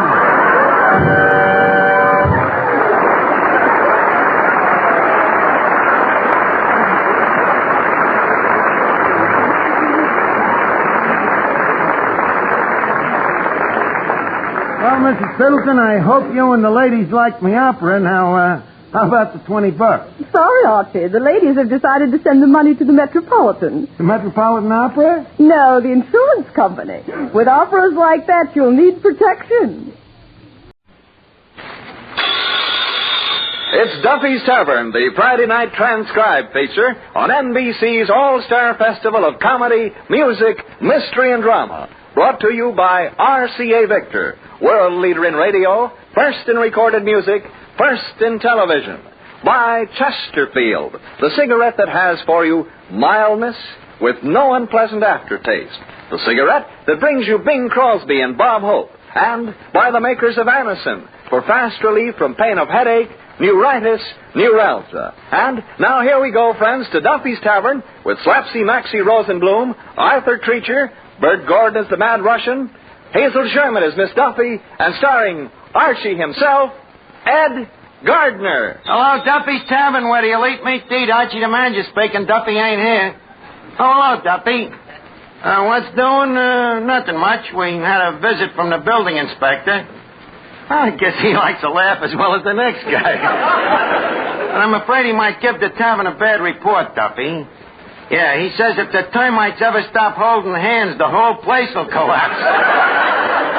Also made a wisecrack about the way our floor slants, you know. He says we're the only building in town where the mice have to wear skid chains. And by the way, speaking of rodents, Arthur Treacher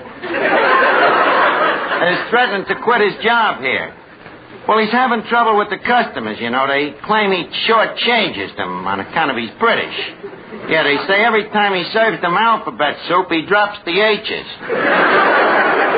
But I hate to lose the guy, Duffy. You know, he's got a lot of good qualities, you know. For instance, he's got a great knack for serving our hash without that guilty expression on his face. Huh? Well, I think he got an offer from Grogan's across the street, but I'm going to try to talk him out of it. Well, you know the old line, Duffy. Gratitude, chance for advancement, all we've done for him, money ain't everything. You'll suck a bitch. Well, certainly he'll bite. Don't I fall for it every time I ask you for a raise? Well, just leave him to me, Duffy. I'll call you back. Say, Treacher. What is it, old chap? Now, is there anything to the rumor that you're planning to leave this joint? In a word, indubitably. Ain't got another word hanging around, have you? Oh, yes, I have, but I can't use it now. Ladies at the bar, you know. Oh, please, Treacher, before you do anything trash, leave us reason out your beef's logical. Now, answer me. Do you object to Duffy working you 18 hours a day, 7 days a week? Definitely. Well, I suppose you also object to Duffy's habit of bleeding his employees? Well, it's not that so much. What I resent is his selling the blood to the Red Cross.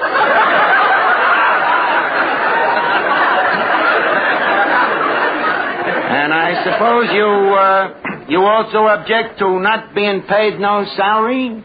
Decidedly. Treacher, I'm afraid you didn't enter this discussion with an open mind. Don't you realize that money can't buy happiness?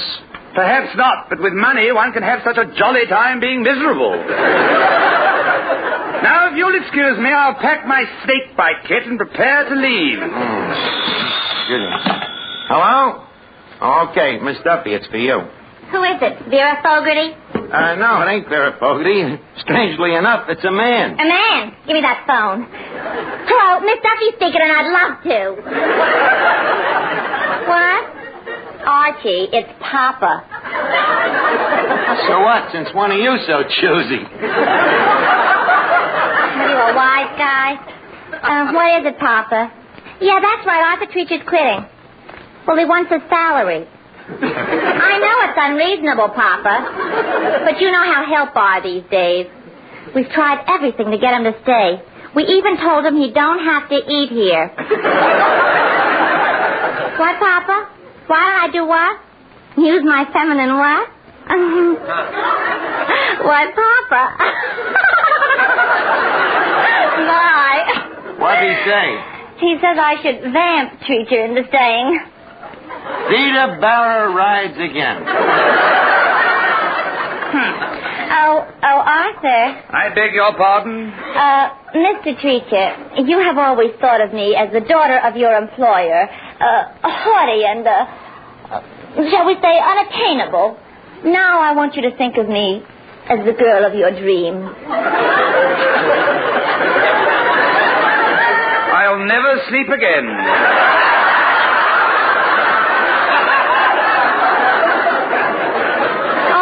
Don't fight your true feelings for me. If I stood close to you and closed my eyes and tilted my head back and back and back, don't you know what would happen? Eventually, old girl, you'd fall flat on your chignon. Oh, Arthur, you're just bashful. Here, look. My lips are puckered. My eyes are closed. I'm putting my arms around you. Miss Duffy, leave go of me. Oh, where's Treacher? He escaped in time. Now, wait a minute. Here comes a customer. Well, good evening, sir. How do you do?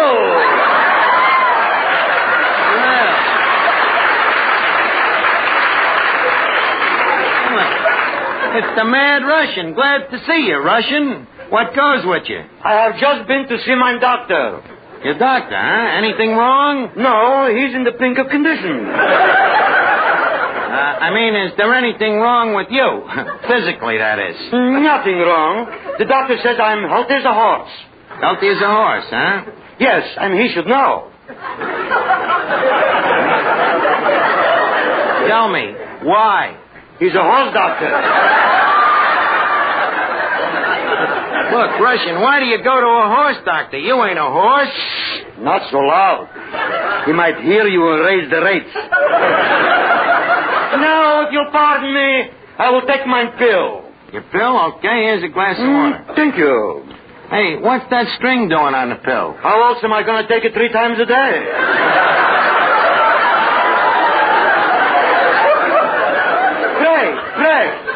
Pray, tell me. There is a rumor hanging on the grapevine that Arthur Treacher has escaped. Well, you might, so to speak. We had a little difference of opinion over money. Money? What's money? As I always say, be it ever so humble, There is no place like home. What's that got to do with money? Plenty. I owe 6 months' rent. Which reminds me, I am in the market for a job. In the job for a market. Either way. Which way would you like it? I am in the market for a job. Well, a job you want, huh? Tell me, what can you do? He asked me what I could do. Come to think of it, what can I do? I'll tell you what you can do. You can go across the street to Grogan's and see if Arthur Treacher is working there. Wait. You are asking me to be a double-dealing, low-down, double-crossing spy? Well, Me, a spy? I'll give you 6 free drinks on the house. 6 free drinks? Yeah. Shake hands with Matza Harry.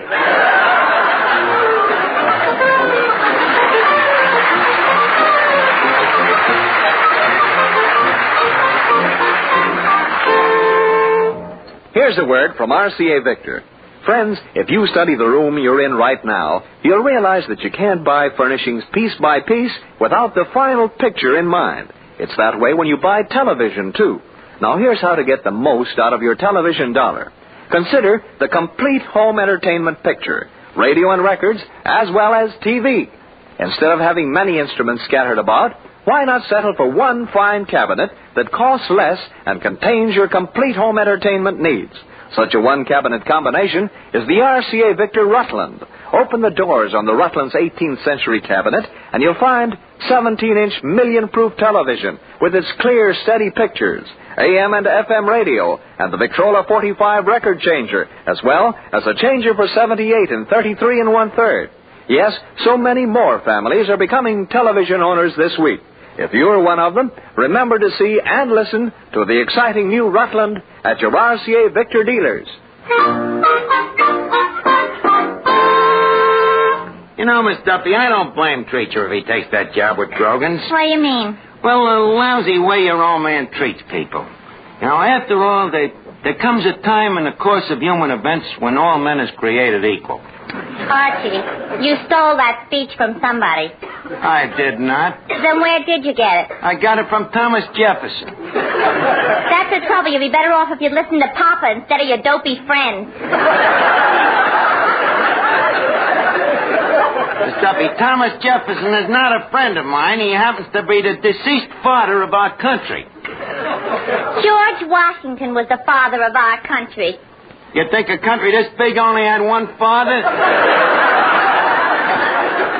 What's that got to do with Arthur Treacher? He's an Englishman. What was George Washington? An Englishman. Touche. If you ask me, I should have been just as smart as Treacher and quit working for that old man of yours long ago. What price gratitude? Gratitude to who? To Papa, who made you what you are today. You're worthless, good for nothing. Look, Miss Duffy, don't give me them honeyed words. Boy, when I think what I could have been if I didn't come to work here 10 years ago. What could you have been? What could I have been? It so happens that the very morning your father hired me, I turned down a splendid opportunity to go on relief. From there on, who knows? Archie, my boy, come here. Yeah, excuse me, what is it? Spy number 6420J reporting. Good, 6420J. Hey, why the umbrella over your head? I am working undercover. Well, that's very sleuthy. Now, tell me, what's the dope? I mean, outside of you. Just a minute. Are we alone? Yes. But who is that standing beside you? That's you. I know.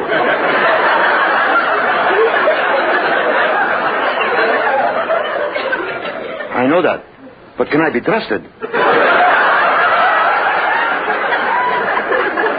Well, guess we'll have to take a chance. Tell me, what's doing over at Grogan's? I regret to report that Treacher is working with the enemy. Well, then there's only one thing to do. We got to hire another waiter.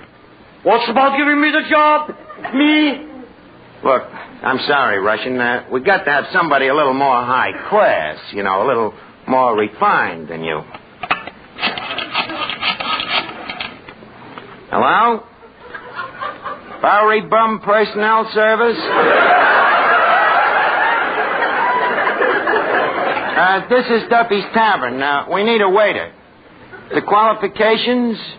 Well, somebody who knows the cultured little touches, like preparing a tasty Mickey Thin, or pouring iodine on a steak to make it look rare.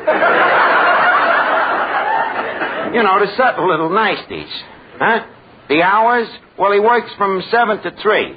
That's 7 a.m., of course. No, the 3 is a.m., too. Huh?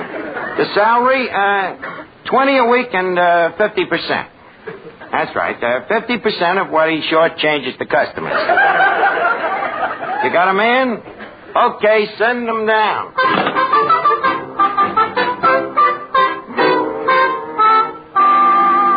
What are you doing, Archie? I'm composing a business letter to me competitor for stealing out to treat you. Oh, what does it say? Well, I'll read it. My dear Mr. Grogan, I would like to tell you what I think of you, but I am far too genteel. Suffice it to say that you stink. Well, that's telling him. Yeah. It is such people as you that cause ill feeling between labor and management by offering a living wage. In closing, may I say that you are nothing but a crook, a swindler, and a no-good crumb. I remain the same. Signed, Archie. P.S. In addition to the above, Grogan, you are the most gruesomest man that I have ever seen. Hi, Bud. Grogan, you are one of the most gruesomest men I have ever seen. Now, what can I do for you, Dimples? Well, I'm from the employment agency. I'm your new waiter. A waiter? You don't look much like a waiter. Too pretty, huh? Pretty? You look more beat up than our food here. So what do you want for 20 a week? Shirley Temple? Hey, you're pretty fast with the repartee, Hey, would you mind answering a few questions? Okay. What's the category? Well, the quiz kid. First, what's your name? Rosenblum. Hmm? Born? Yep. I've heard that one a million times, but this is the first time I ever doubted it. Tell me, what education did you have? Did you go to high school? High school? Yeah. Does that come before or after college? Let's skip it. I think I did. I mean, did you ever go to school, stupid? Yeah, and I came out stupid, too. I'll buy that. Well, any other questions? Yeah, how long you been a waiter? How long? Well, what time did you call the agency? Look, Bud. What? Where did you ever work?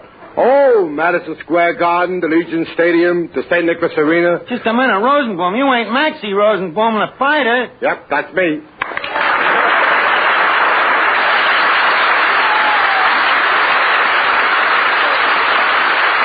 Holy cat, Maxie Rosenblum. I'm sorry I didn't recognize you. Standing up.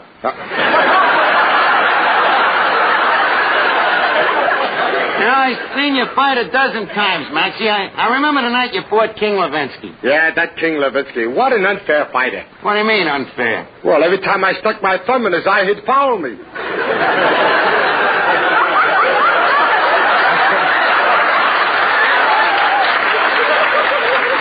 It's too late for me to make a comeback. And, I remember the night that Mickey Walker flattened you with that right hook in the first round. Ah, that Mickey Walker was just lucky. Lucky? Yeah, my jaw just happened to be where he was swinging, that's all. You never did fight Joe Louis, did you? Nah, he was afraid. Afraid, huh? Yeah, he was afraid he'd kill me. Logical. Look, Maxie, how come you gave up fighting? Well, I had trouble with my eyes. Trouble with your eyes, huh? Yeah, I had I lost the place, too. Yeah, I had trouble with my eyes. Yeah, after the second round, I always seem to be looking up at my opponent at the other guy I was fighting. He wouldn't take that word out. Look up at the other guy.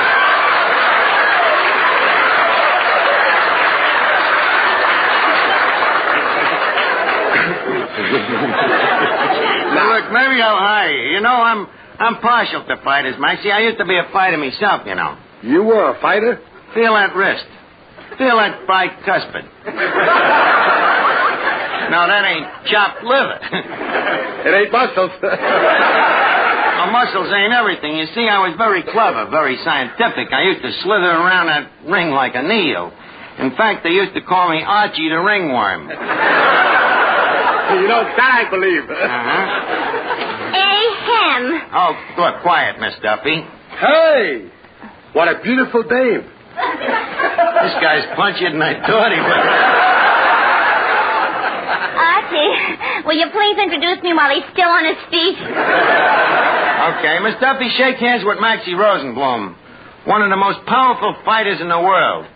Formally, of course. Oh, cut out the formal introductions. Shake hands, Miss Duffy. Glad to. Ouch, what a grip. How long you been fighting? You got that grip rowing out the battleships.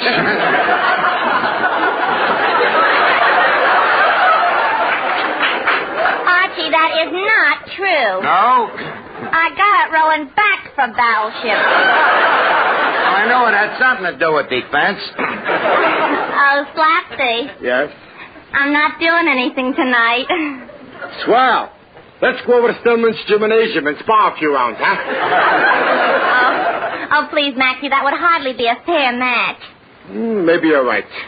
You've been out of the ring much too long. Look, Miss Duffy, 7, 8, 9, 10. You mean? Out. Now, Maxie, about this job here as a waiter. Mm-hmm. Now, here's our standard waiter's contract. Just close your eyes and sign here. Sign my name? Yeah. If I could write, you think I'd work in a joint like this? If you can't write, how can you take down the customer's orders? I got a system. You got a system, huh? Yeah, I make X's. Uh-huh. 1 X for a salad, 2 X's for soup, and 3 X's for meat and coffee. 3 X's for both meat and coffee? Yep. Well, how can you tell which is which? Easy. If you drink it, it's coffee.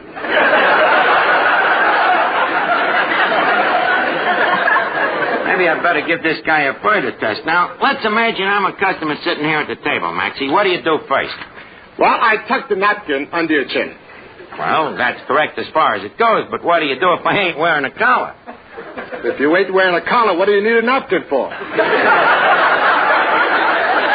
Maxie, one uses a napkin irregardless of whether he is attired in a collar or not. That's considered good form. And as a waiter, you must not forget Emily Post. Why didn't you tell me you came in with a dame? Look, all right. Are there any further questions you'd like to know? Yeah. How come you won't pay me $50 a week instead of $20? 50? You're asking pretty high wages for somebody with no experience. Yeah, but don't forget, it's much harder work when you don't know what you're doing. And you don't know nothing about it.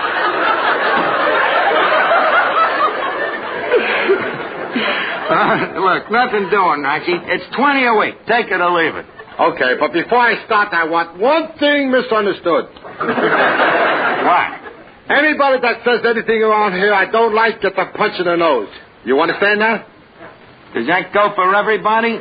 Everybody, including you, ringworm. Oh, yeah? Now, look, I'm the manager here, and I'll say anything I want anytime I feel like it. You will, huh? Anytime I feel like it. Okay. Go ahead and say it. Well, right now, I don't feel like it.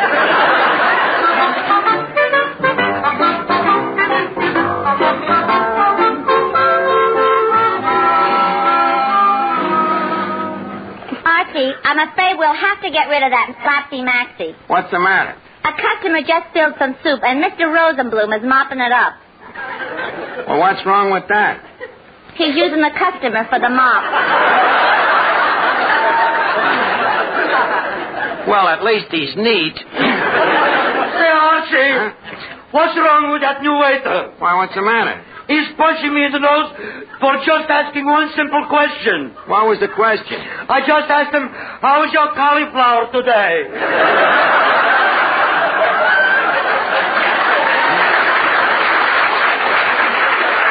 Well, I'll see. I'll have to take care of this guy. Hey, Maxie. What do you want, jerk? If I wasn't such a coward, I'd thrash this guy. Look, Maxie, didn't them 5 guys you just served 5 beers to leave just now? Yeah, they left. What about it? Where's the 2 bits for the 5 beers? Oh, they didn't pay me 2 bits for the beers. They just left me a tip. How much was the tip? 2 bits.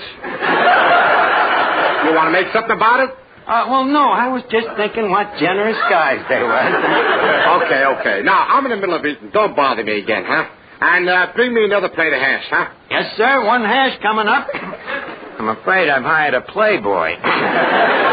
What am I going to do about this guy? Oh, I say, O'Bean, I'm back. Well, Arthur Treacher, so the Portugal son has returned. But I should think you'd be ashamed to walk into this place. I am. That's why I always cover my face with my hat. I mean, you turned turncoat on us and you went over to work for Grogan's. On the contrary, I merely went to Grogan's to study the methods of our competitor. Well, what'd you find out? Oh, the food is good, the kitchen is clean, the plates are spotless, the entire place is spick and span. That's what we're up against, dirty competition. But, Treacher, I'm glad you're back, and I'm going to pay you a salary. A salary? Yes, sir. I'll give you $1 a week. Oh, goody, $1 a week, eh? Oh, now I can keep a harem. Hey, Maxie, come here. You still beating your gums? Look, I'm sorry to say that a situation has arose. Treacher, our former head waiter, has re-enlisted with us, see? Which naturally leaves you with very little seniority to fall back on. Hey, wait a minute. Are you trying to tell me I'm fired? Well, frankly... Do you know what happened to the last guy that fired me? No.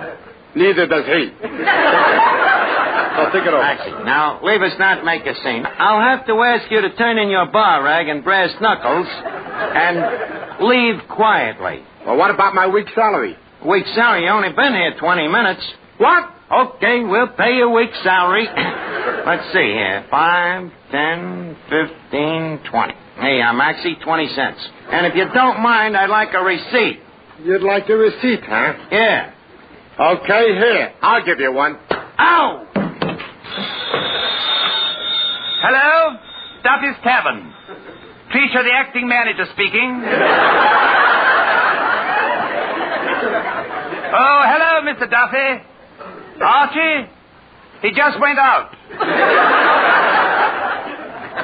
Oh, I should say he'll be out for about 10 minutes.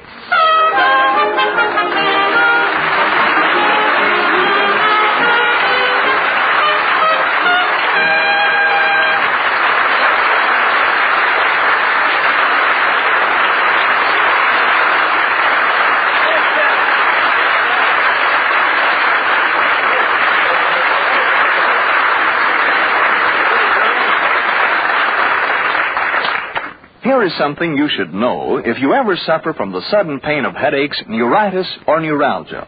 It's a way to ease the pain, often within a few minutes. A way that is incredibly fast and effective. It's Anacin. Anacin is like a doctor's prescription. That is, Anacin contains not just one, but a combination of medically proven active ingredients in easy-to-take tablet form. Thousands of people were first introduced to Anacin through their own physicians or dentists. But today, these tablets are in such widespread use that all drug counters have them, and anyone may enjoy their benefits. Next time you suffer from the pains of a headache, neuritis, or neuralgia, by all means, try Anacin. You'll like the convenience of Anacin tablets, and you'll be delighted with Anacin's incredibly fast action. A-N-A-C-I-N, Anacin. Ask for Anacin by name today at your druggist's. Listen again next week, friends, to Duffy's Tavern, the Friday night transcribed feature on NBC's All-Star Festival of Comedy, Music, Mystery, and Drama. Brought to you by RCA Victor, world leader in radio, first in recorded music, first in television.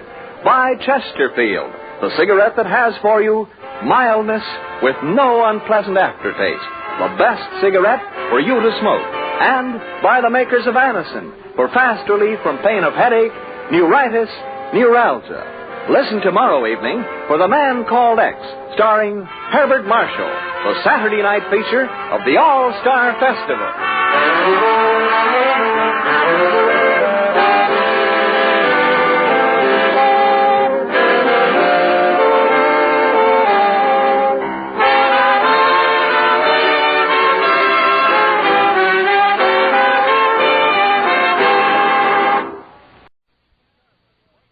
It's Duffy's Tavern, brought to you transcribed by the National Broadcasting Company, with Charlie Cantor as Finnegan, Hazel Sherman as Miss Duffy, Fats Bichon at the piano, our guest, Deems Taylor, and starring Archie himself, Ed Gardner.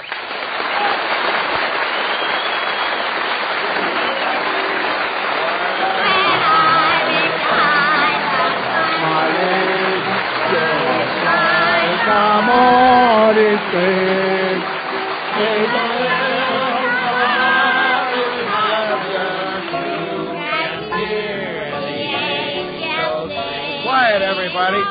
Hello, Duffy's Tavern, where the elite meet to eat. Archie, the manager, speaking. Duffy ain't here. Oh, hello, Duffy. I guess who's coming down tonight?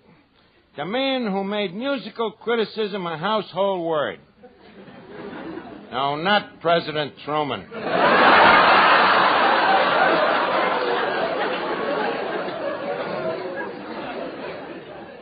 That was no household word.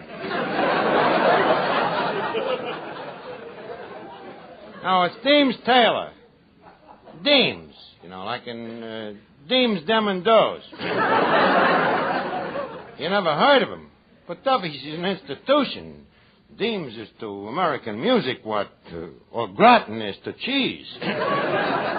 Look, Duffy, remember when we used to turn on the radio and listen to them dull concerts, Well, he's the guy that used to liven them up with that dull talk. That's the guy, yeah, from the Philharmonica. It was his job to kind of blab about what was going on the stage, sort of a combination stool pigeon and peeping Tom. Huh? Oh, yes, very distinguished, austere and dignified, and aristocratic, bald-headed. Kid, bald as a bat. He's the only actor on television that can get away with showing more flesh than Dagmar.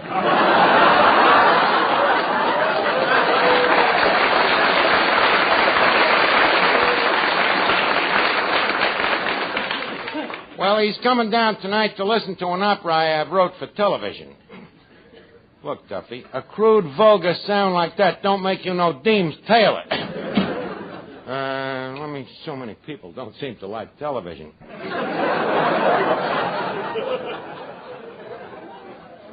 Well, let's see here. I better check this opera to see if I made any mistakes. Let's see. Act 1. The curtain rises. That's your first mistake. Quiet, Fats. As the opera opens, the Duke has lost his entire fortune. As he comes home from his mother's funeral, he learns that his son has been run over by a beer truck. So, racked with fever and malaria, he walks into his house, and he finds his wife in the arms of his best friend. So, turning to the audience, he stabs himself with his dagger as he sings, "Oh, What a Beautiful Morning."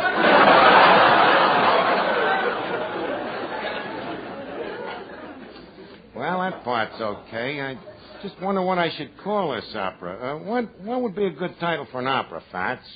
Longren? Yeah, that sounds a little corny. How about Pagliacci? No, it don't sound like it'd be a name that'd catch on. How about Figaro? Don't be silly. That's a fertilizer. Well, we're getting close. What do you mean?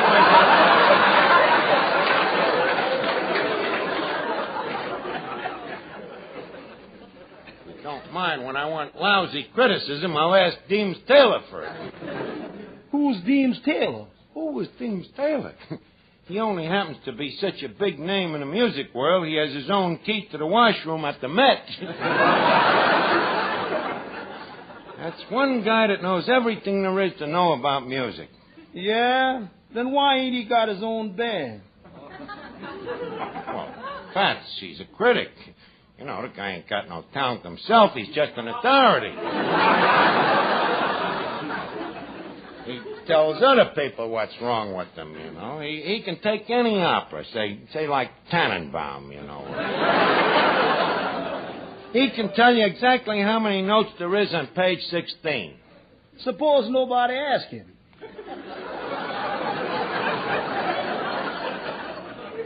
Deems is the type of man who will tell them anyway. Yep, he can even tell you anything you want to know about any composer, living or dead. Oh, hello, Finnegan. Hey, what's that you're writing? I'm knocking out an opera. Oh. Say, Art, could you use a good soprano? Who's the soprano? Me. Finnegan, in order to be a soprano, you got to be a dame. Oh, then it wouldn't be worth it. You a singer. What's the matter, singer? I've been studying. You want to hear me sing up the scale? Perish forbid. Oh, listen. That was up the scale. Now, leave me hear you sing down the scale. Well, his voice ain't bad, but he's got a horrible sense of direction. Well, Art, you can't have everything. Look, who learned you to sing like that anyhow, Miss Duffy? No, it wasn't Miss Duffy. I learned it from listening to the birds. To the birds? Well, certainly. Birds can sing better than anybody. Birds can sing. What are you talking? People can sing rings around birds anytime. Oh, yeah? Oh, yeah. Take Lily Punch. She can hit an F above a high C. While balancing herself on a telephone wire?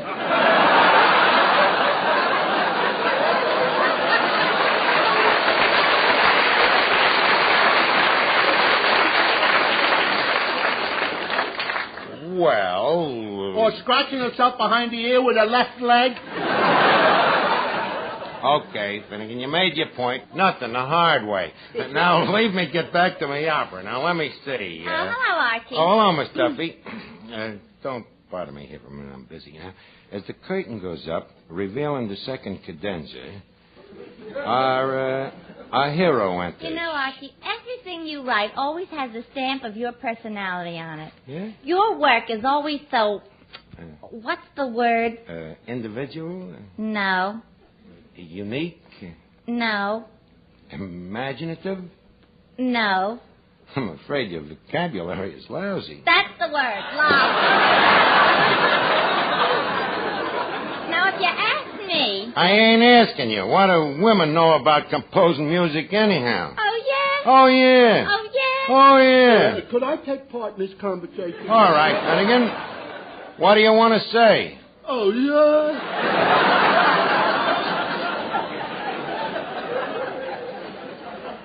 Well, that throws a different light on it. Miss Duffy, I defy you if you can name me one great woman composer who was a member of the female sex. A great woman composer? Joan Sebastian Bach. Well, her, yeah, but...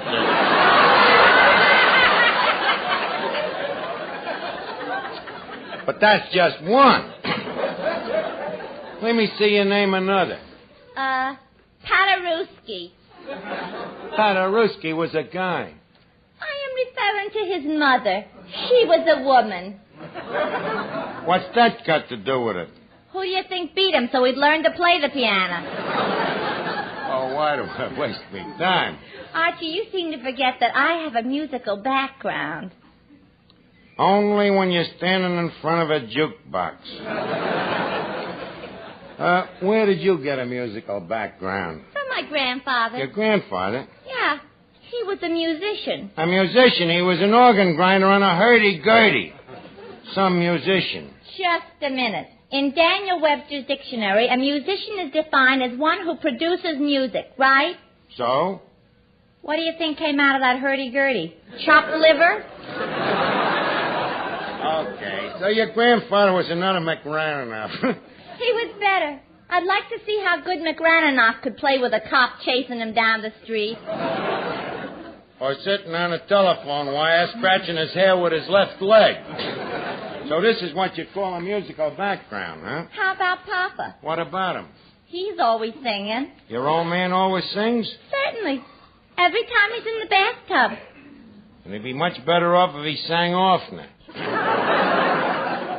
Oh, yeah? Have you ever heard him sing Sweet Adeline? Only once, a duet with a lamppost. The lamppost sounded better. Now beat it, Miss Duffy. I gotta get back in my creative mood. Oh, Fats. Yeah?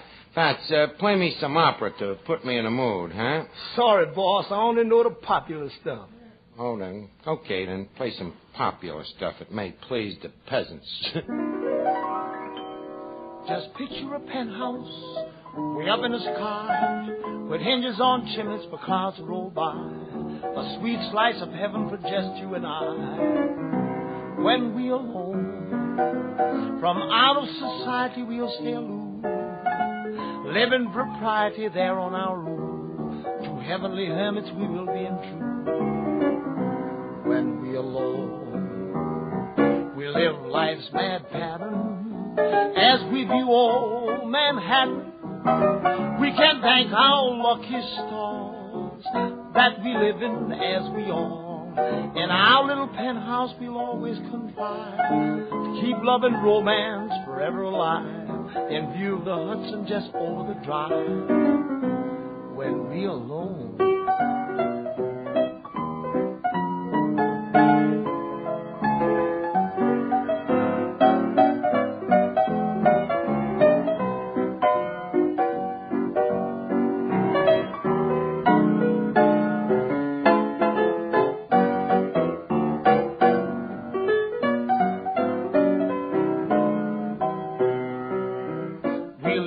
Mad pattern as we view old Manhattan.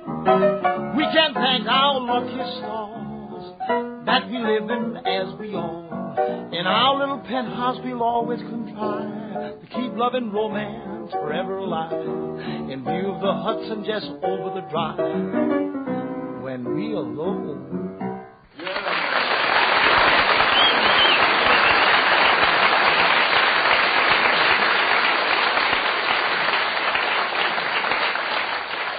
Boy, Fats, but I gotta finish this opera now before Deems gets here. Let's see. As the curtain goes up, the Duke has stabbed everybody on the stage. So, not wishing to go out into the audience, he now stabs himself. As he gasps for breath, he pulls up his sleeve, and there, to his surprise, he finds a birthmark. It is a Salisbury strawberry.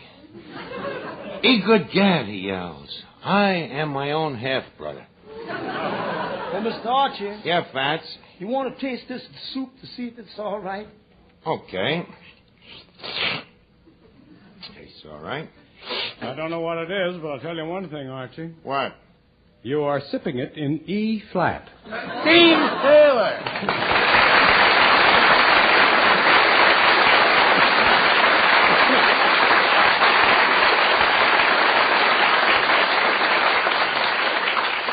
Well, Deems, glad to see you back at the tavern again. How does the whole place look to you?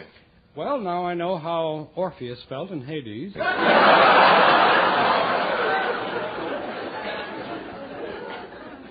This I ain't acquainted with. Have you any other observations? Well, I must compliment you on one thing, Archie. What's that? The way you've arranged the customers in such neat piles. I suppose you're used to the Metropolitan where they sleep sitting up.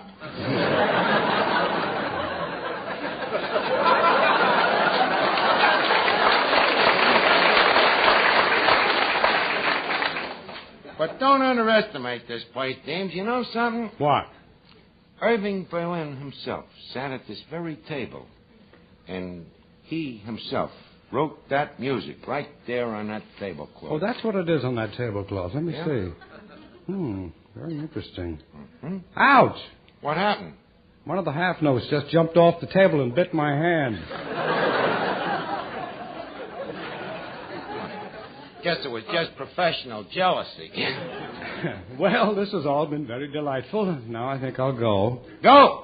But you just got here. Can you think of a better time? But we ain't even chit-chatted, Deems. Tell me what you been doing. You been working on FM? FM? Yeah, television. You should be great on it, huh? Well, to be frank, I am rather photogenic. Well, everybody's scared at first. I understand that even when Milton Brill started, his hair stood right on... You wouldn't have to worry about that. Archie, please, I'm a little sensitive about my departed pompadour. Oh, sorry. It's a rather sad chapter in my life. You're sensitive, huh? Well, then, leave us not talk about it. Thank you. Not at all. Not at all. We'll talk about something else. Yes. I mean, how'd you get so baldy, James? Well, I gave my hair to my profession. You gave your hair to your profession? Yes, I was attending a rehearsal of an Indian opera. Naturally, I fell asleep, and when I woke up, I was scalped. Well, you can't say the Indian wasn't thorough. But I'm being a thoughtless mine host. How about a bite to eat, Deems? Fats, take Mr. Taylor's order, huh? What have you, Fats? Well, would you like the 30-cent dinner or the 50-cent dinner? What's the difference? With the 50 cents dinner, you get a fly swatter. Give me the 50-cent dinner. I need the exercise. Hey, Art. What is it, Finnegan? Who's the guy with the crew haircut? Please. The crew bailed out. Finnegan, come here. This happens to be Deems Taylor, and he's very sensitive about his lack of no hair, see? So remember, don't mention hair when you're talking to him. Oh, not a word. Let's leave it to me. Well, Deems Taylor, as I live and breathe. Why, you do, don't you?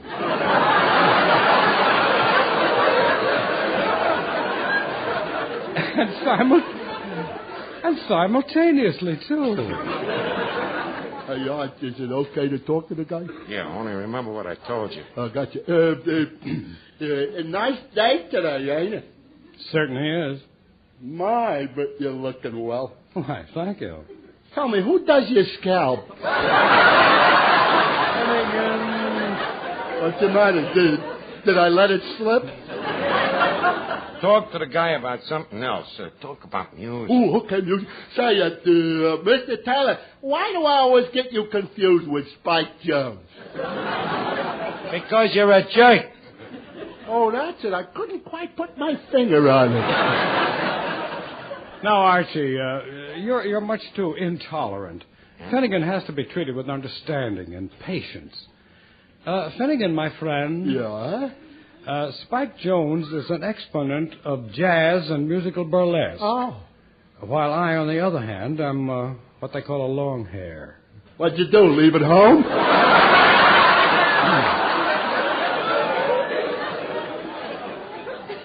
Archie, what was that word you used a moment ago? Jerk. Thank you. Finnegan, you're a jerk. Beat it. Attaboy, James. Why, say, Archie, this is a surprise. I knew you had a piano here, but I didn't know it was a baby grand. I beg your pardon. James, this is Miss Duffy. Oh. The piano's the one over there with the shapely legs.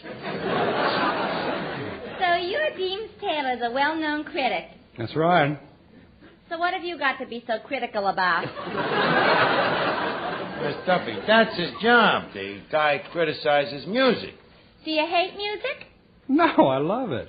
Then why criticize it? Well, why don't you criticize architecture? Really, I haven't the slightest interest in architecture. That's right. Throw Katrinka Yarbutts' mother out of work. Katrinka Yarbuts' mother. She's a steeplejack. How did Katrinka Yarbuts get into this? Oh, I suppose she's not welcome just because she's from Lithuania. Miss Duffy, look, I'm only trying to tell you that my field is music. So what's wrong with the music from Lithuania? Miss Duffy, please, let's drop the subject and go on to something, shall I say, more important. Well, I know what you mean, but frankly, you're much too old for me. In fact, you remind me of my father. Well, that makes us even. You remind me of my father. Look, Miss Duffy, you have just been exited. Now, look, Deems, I got a little surprise for you. Another? Yep. Yeah, I guess a lot of morons come to you with operas they have written, huh? Oh, that's right. Where's yours? Right here. And it's the first opera ever wrote for television. It's years ahead of its time. I can wait. But I can't. So why don't you take it over in the corner and read it, just quiet-like. Couldn't I scream just once? Well, if the mood seizes you. Let me look at this. You say you wrote this opera for television? Mm-hmm. What are you trying to do? Bring back radio?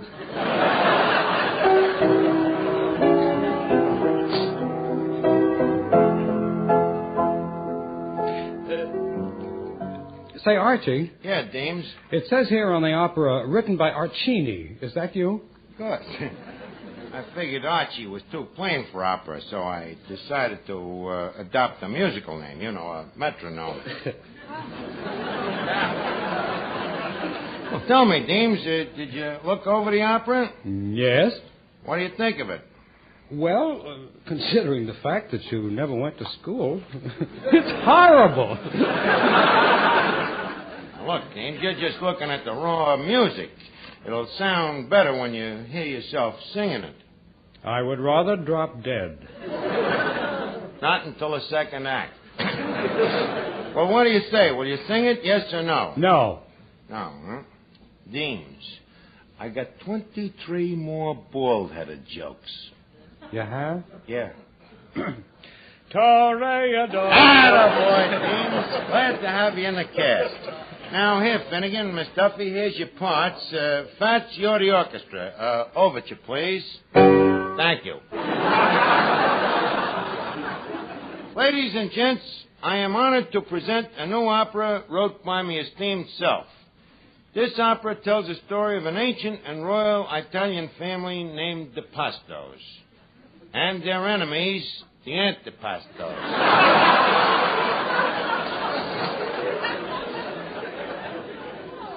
The part of Prince Cacciatore Pasto will be sung by Mr. Deems Taylor, our eminent contemporary and mezzo barracuda. Thank you.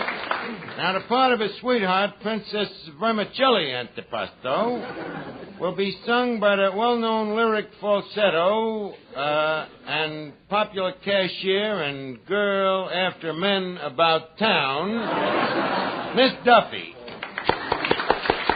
Thank you. And now the house lights dim and the curtain rises on the first libretto. Oh, Cacciatore, how can I live without you? Oh, Vermicelli, I'm so mad about you. Oh, Moon. Oh, June. Egad. Boy, is this bad. Please, Mr. Taylor. Tonight, you are not a critic. You are merely a broken-down opera singer. Oh, I'm sorry. Granted.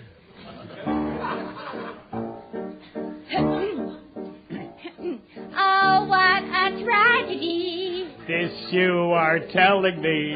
Dear, shall we laugh or cry? You laugh and I will cry. Ha, ha, ha, ho, ho. Ho, ho, ho, ho, ho. Ha, ha, ha. Ho, ho, ho. Some tragedy. Ha,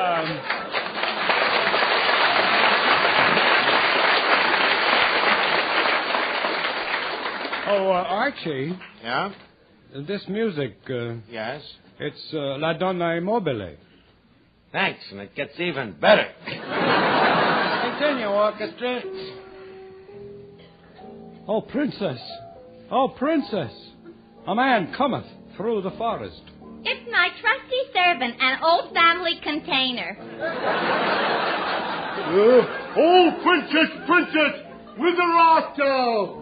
I wither here. Whither art thou? What hies you hence? I come tiding sad bearings. Tiding bad bearings.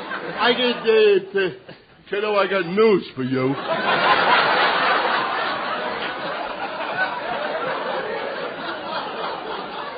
Princess, your old man, the Baron Gorgonzola Antipasto, approaches forthwith. He has found out that you are in love with the son of a mortal enemy. Oh, quickly, Cacciatore, we must flee. Flee. Stop tragedy. It is too late to flee, my love. Here is your father now. Well, where is our old man? Finnegan, you're the father, too. Oh, yeah. Oh, hello, my daughter. What are you doing with the son of the man I hate? Prince Cacciatore, whither is your father? I wither right here, Antipasto. Wouldst make order of it? Now, please, no scenes, Pop. Pasto, I hate you. And I hate you. Oh, I hate you. And I hate you. I hate you more than you hate me. Oh, no, you don't. Oh, yes, I do. We hate each other with a long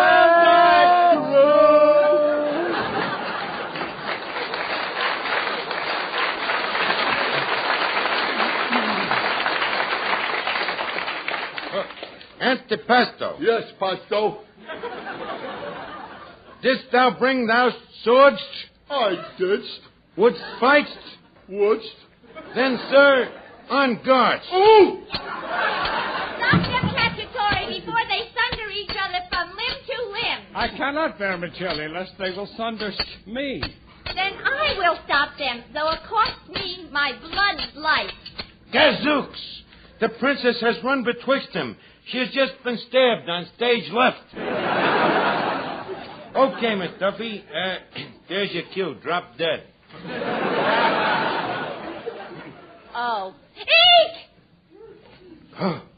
Tis the death rattle. I fear I have stabbed your daughter to the quick. No, Pasto.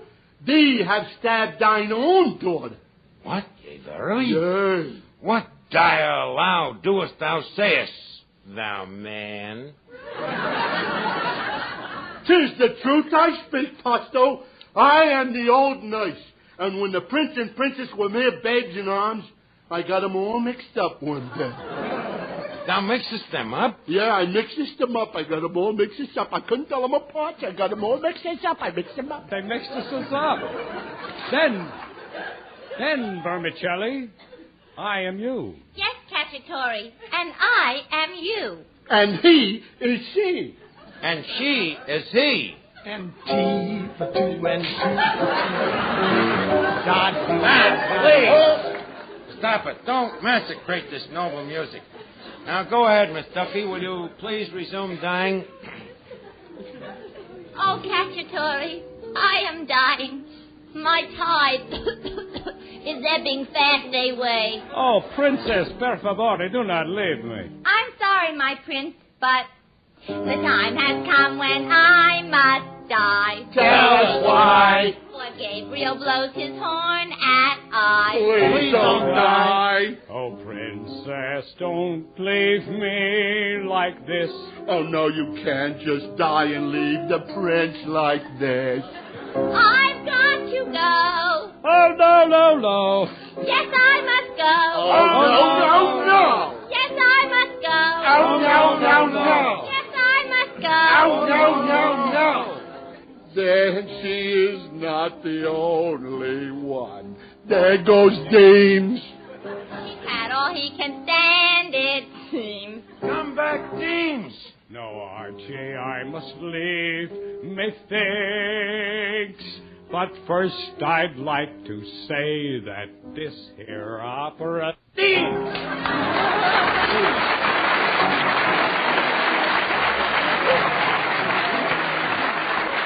Listen again next week, friends, to Duffy's Tavern, transcribed by NBC.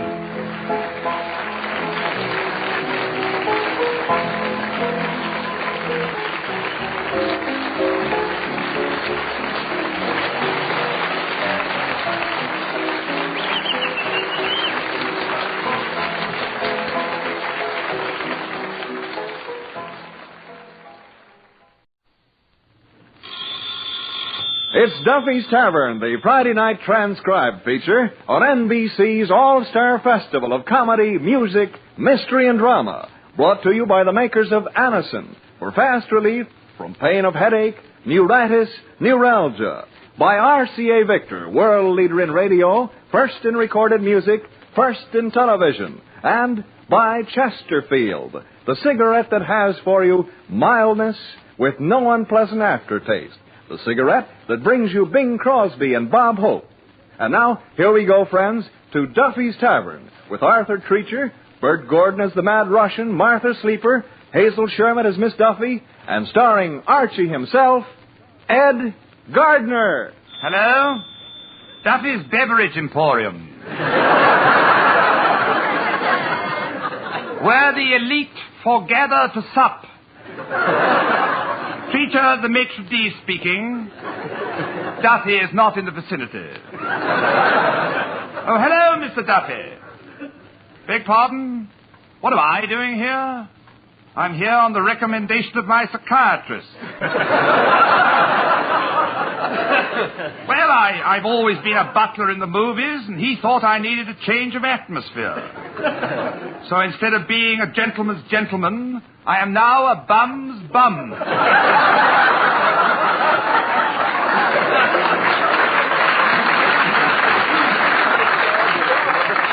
Yes, that is correct. Where's Archie? Well, he's very busily occupied at the moment. What? Oh, very well. I'll wake him up. Don't be a wise guy, Treacher. Give me that phone. Hello, Duffy. Huh? How come Treacher's working here? Well, I figured we could use a tall waiter, you know, who could hold the tray high enough so the customers can't see what they're eating before it explodes in their stomachs. How come a new waiter? Well, I had to let Yasha Panyaslavnik go. I caught the crook stealing from the cash register. I do it all the time. I know, but with me it's different. I'm an old, faithful, trusted employee.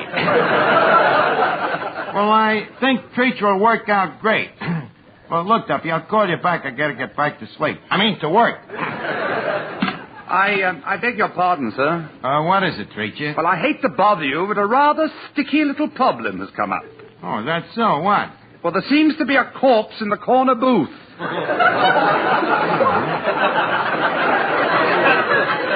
How do you like that? Now, who'd bring a corpse in here? But he wasn't a corpse when he came in. Oh. Well, tell me, what did he look like? Oh, a pleasant chap. I shall never forget his last words. What were they? Bring me the 25-cent blue plate.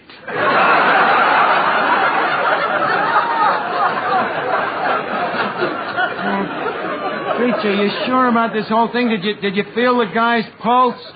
Why? Well, maybe he ain't dead. Maybe he just ain't used to strong food. You mean he'll live? Well, most of them do. It's the 15-cent blue plate that has us worried. Tell you what, just wait a minute and see if he falls on the floor in a convulsion. If he does, you'll know he's all right. I see. And what shall we do about the check? Well, at Duffy's, we always give the customer a sporting chance. A sporting chance? Yeah, well, watch which way he falls, see? If he lands face up, he pays. If it's tails, it's on the house. Say, Archie. Yes, Miss Duffy. Say, Archie, how'd you like the show at the Bijou last night? Oh, it was great, but how'd you know I was there?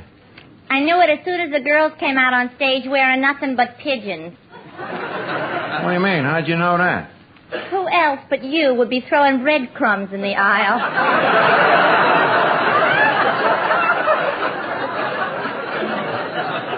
So what? I'm a bird lover. Funny, though, I didn't see you. Oh, I was in the balcony with my boyfriend. Oh, did you enjoy the performance? I'll say. I had to slap his face 3 times. I was referring to the performance on the stage. The vaudeville, you know. Incidentally, what did you think of that Professor Zodiac, that hypnotist? Oh, those hypnotists, they're all fake. I agree with you, Miss Duffy. When was you ever hypnotized? Oh, at the Palladium in London. What happened? Well, this hypnotist called me up on the stage, waved his hands in my face, looked me in the eye, and told me that when I woke up, I wouldn't know what time it was. And by Jove, the chap was right. What do you mean? Well, when I got back to my seat, my watch was missing.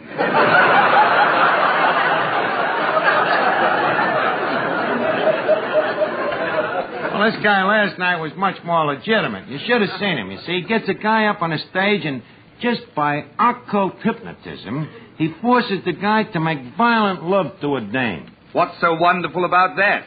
It was the guy's own wife.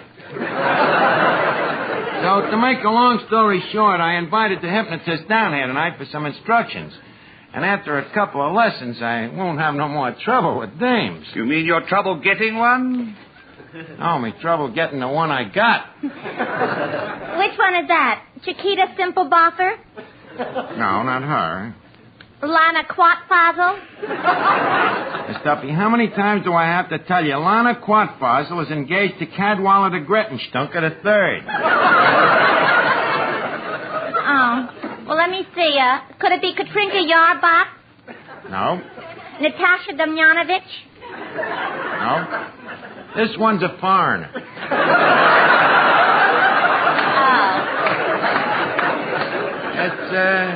It's me little French filly, Renee, you know. She don't seem to love me like she used to. What makes you think so? Well, she's been dropping a few veiled hints lately. Veiled hints? Yeah, little things, you know, like slamming a door in me face, hanging up the phone on me, and getting engaged to other guys. Nothing one could put their finger on. But with hypnotism, that'll all be changed. I'll wave me magic wand 3 times and she'll be Mrs. Archie. But, my dear chap, what will happen if she ever wakes up? Well, so what? You think she's going to divorce a guy with a mansion and a swimming pool and a yacht? Hold on, old chap. You're going to buy a mansion, a swimming pool, and a yacht on $15 a week? Yeah. How? Simple. I'll give up smoking. Now, if you'll excuse me a minute, I'd like to study this booklet here. Let's see now. Zodiac the Great. Master of Hypnotism. Reader of men's minds.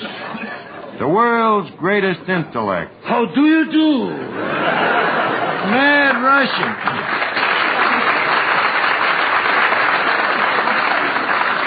Russian, what are you doing here? Professor Zodiac is sending me. I am his new assistant. What do you know about hypnotism? You ask me what I know about hypnotism? Me, a man who for 20 years has looked into the eyes of Eddie Kemper? But how did you get with Professor Zodiac? The professor is noticing that I, too, have a hypnotic eye. You? Most of course. In fact, as I am coming into this world as a baby, immediately I am putting my doctor into a deep trance. You put your doctor into a deep trance? This was making medical history. How come? Before the doctor is slapping me, I am slapping him first. Well, it serves him right for bringing you into the world. So you're Professor Zodiac's new assistant, huh? What you might call his right foot. You mean his right hand? No, his right foot. When he is putting people to sleep, I am kicking them to wake them up. And this makes you a hypnotist, huh? This plus other things. What other things? Like I am hypnotizing my grandmother into thinking she's a horse. Really? Was it a success? Only to an extent. What do you mean? She came in next to last in the Kentucky Derby. She came in next to last. Who ran last? My grandfather is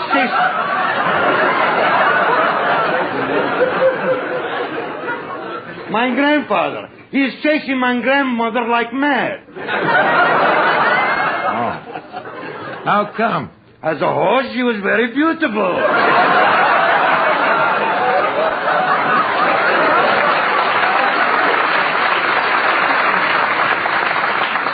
So you're Professor Zodiac's assistant, huh? Yes, I am known as the human sleeping pill. I'll tell you, I was thinking of taking some lessons, and I wanted to ask Professor Zodiac a couple of questions, but maybe you can help me. Okay, that'll do. Well, what'll you charge me? For $50, I will answer 3 questions. Well, ain't that a lot of money? Yes, it is. You now have 2 questions left.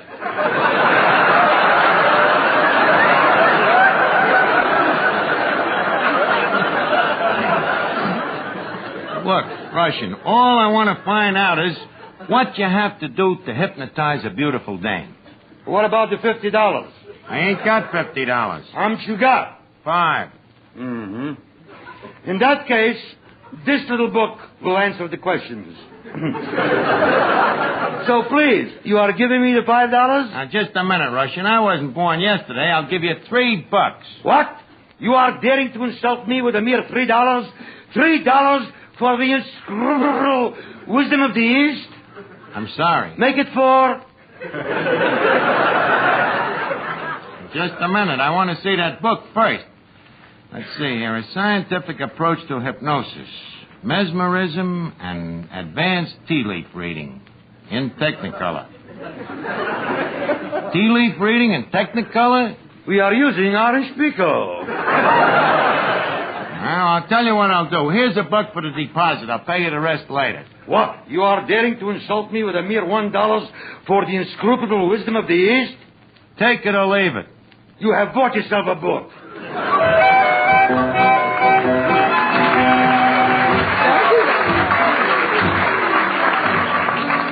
Oh, boy. With this book, I'll be lousy with inscrutable wisdom. I can make any dame I want fall for me. Archie, you think if I used the book, I could make fellas fall for me? Look, after all, Miss Duffy, this is hypnotism, not magic. Hey, very funny. wait a minute. Give me that phone. What are you going to do? Call up that little French filly, Renee. With this book, she'll find out she's dealing with a new Archie. Hello? I'd like to speak to Renee, please. Who's calling? Tell her Maurice. Maurice Chevalier. Hello. Hello, Renee? This is Archie. Now, don't hang up.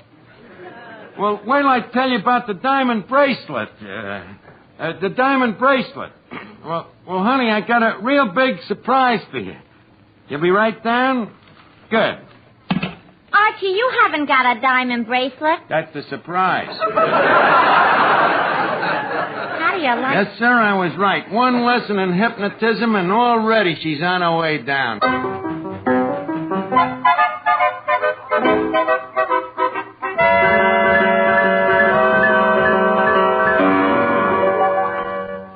Every day, you hear more and more about an incredibly fast way to relieve the pains of headache, neuritis, and neuralgia.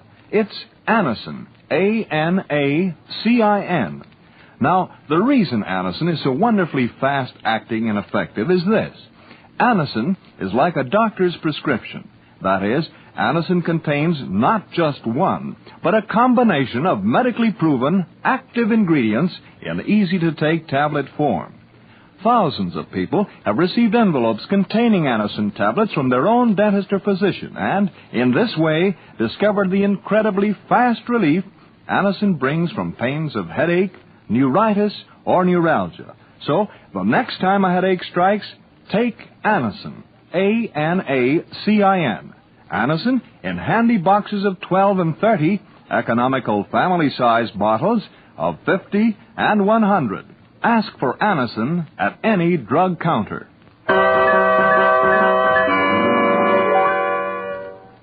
Let me see here. Chapter 9. How to hypnotize friends and put people under the influence. It is best to hypnotize subjects who have minds that are weaker than yours. I say, old boy, won't you have trouble finding subjects? Preacher, stop interrupting. Now, let's see. Hypnotism is practiced in India by the street fakers who charm snakes with their flutes. Oh, I say, that sounds jolly. Why don't you try that? Where am I going to get a snake and a flute? Why don't you start out in a small way with a worm and a piccolo? Everybody's a wise guy. I say, old chap, you don't really believe that reading that book for a few minutes will make you an expert, do you? After all, you know, hypnotism is a complicated science. So what? Electricity is science, ain't it? Yes. How long does a guy have to sit in the electric chair to see how it works? Now, let me see. First, I look Rennie in the eye. Say, Archie. Oh, hello, Russian. What can I do for you? You can give me the other $2 that you owe me. Looks like I'll have to use this hypnotism sooner than I thought. Now, look, Russian, before I give you the $2, I got to see if this stuff works. Now, let me try it on you. Oh, okay. Now, close your eyes. Okay, I close my eyes. Now, look me in the eye. Say, this is a good trick. Please, relax. Okay, I'm relaxed. Now, once again, look me in the eye. Which one? What's the difference? The left one. But the right one is so much prettier. Okay, then look me in the right eye. Now the left one looks prettier. Is he in a trance yet, Archie? With him, it's hard to tell. Now, please, I'm a busy man. Give me the $2. Not till I learn how this thing works. Okay, I'll come back in 15 minutes. All right, that's fair enough. In the meantime, I'll practice on somebody else. Now, let's see. Another effective method in hypnotism is to move a bright, shiny object before the subject's eyes. Let's see, what have I got around here that's bright and shiny? Why don't you just bend over in that blue serge suit and sway back and forth? Wouldn't be scientific. Oh, Treacher, have you got a $50 on you? Yes. Let me have it for a second. Here you are. Thanks. Now, wave it in front of your eyes. Arthur Treacher, you are under a spell. He must be if he gave you $50. Quiet, Miss Duffy. Now concentrate, Treacher. Keep staring at this 50-cent piece. You're getting sleepy. Very sleepy. Your eyes are closing. They are, eh? Just try putting those 2 shillings in your pocket. Go along with me. Now, I'm gonna make you bark like a dog. Now repeat after me. I am completely in your power. You are completely in my power. No, Treacher. I am completely in your power. Very well, then you bark like a dog.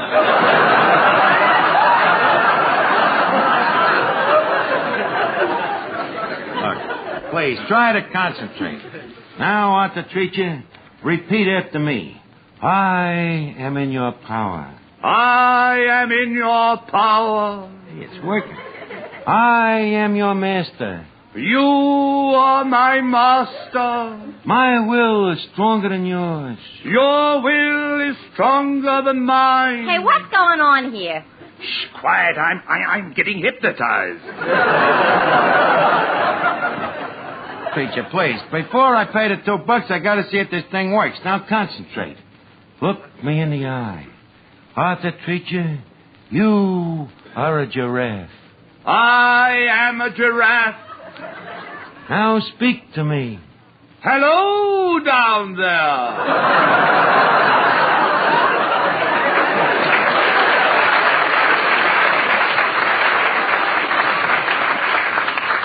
Archie, is it working? Yeah, the guy really thinks he's a giraffe. Good. Maybe we can get him to eat those cobwebs off the ceiling.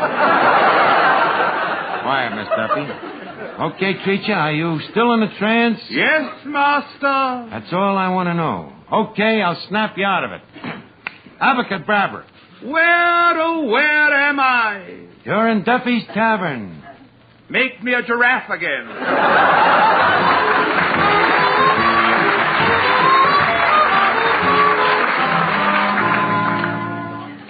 Here's a word from RCA Victor. You know, when spring puts in its appearance, the ladies always seem to catch the men off guard. They've been busy for weeks planning their spring wardrobe, studying the new styles. And this year, there's one style everyone will want to study. It's the better-looking in every way style of RCA Victor's magnificent new 17-inch television receiver, the Fairfield. With the Fairfield, you'll get television pictures which are exceptionally clear, bright, and steady. And you'll have RCA Victor's new picture pickup, which assures you of the best possible reception.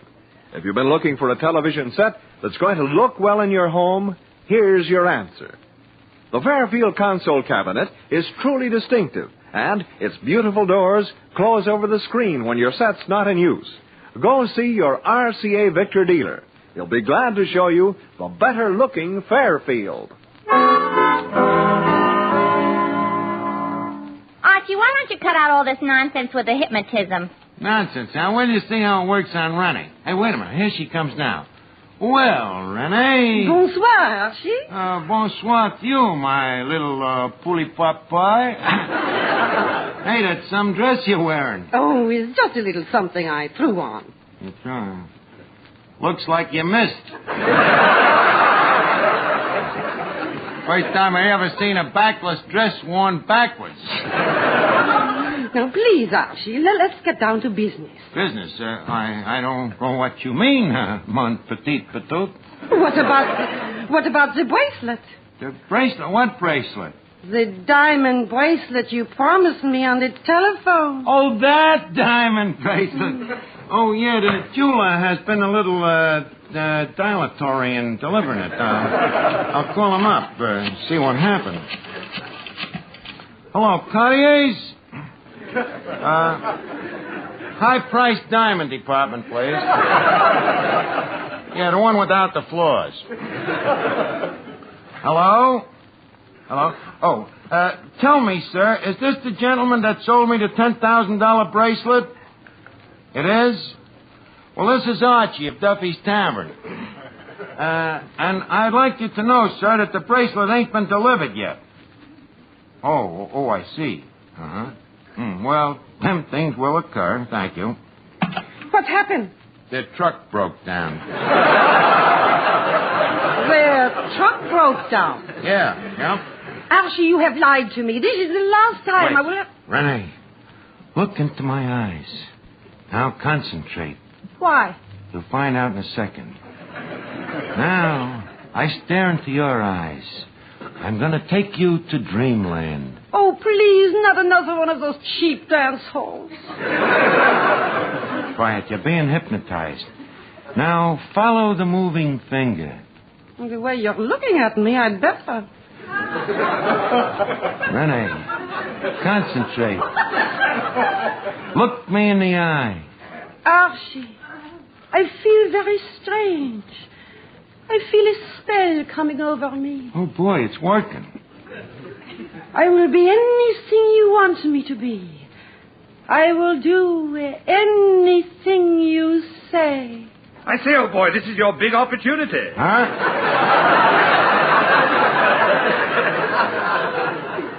Make her a giraffe.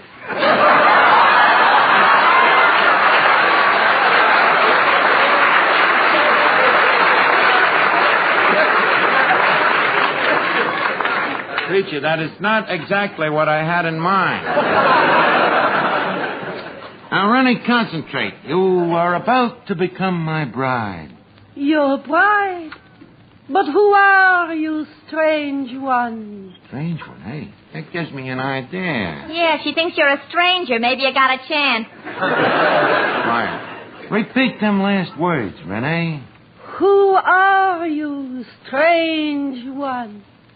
I am Charles Boyer.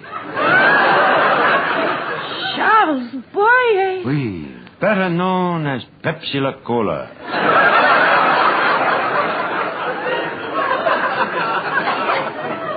Come, Renee. Come with me to the Catskills.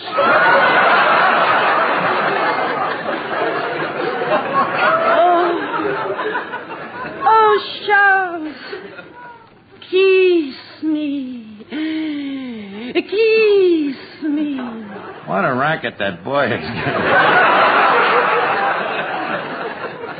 Charles, speak to me.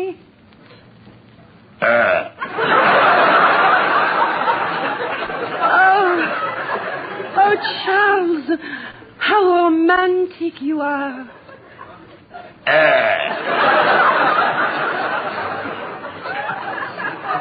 Oh, I say, Charles, shall I fetch the bicarbonate? Peaches, stop trying to break the spell. Now, what was I saying, Renee? Oh, yes. Oh, Charles, put your arms around my waist and hold me tight. Press me close to you. Closer. Closer. I'll murder the first guy that snaps his fingers. Now repeat after me, Renee. I will marry you. I will marry you as soon as I get the diamond bracelet.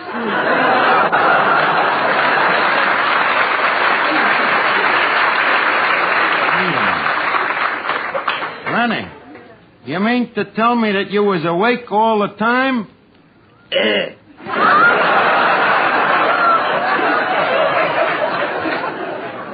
And so ends another trance in the life of Archie the hypnotist. That lousy Russian, if I can only put me hands on him. Well, here he comes now. Oh, wait. Look, you phony hypnotist, give me back that buck. I just tried some of that crummy hypnototicism on this girl here, and it don't work.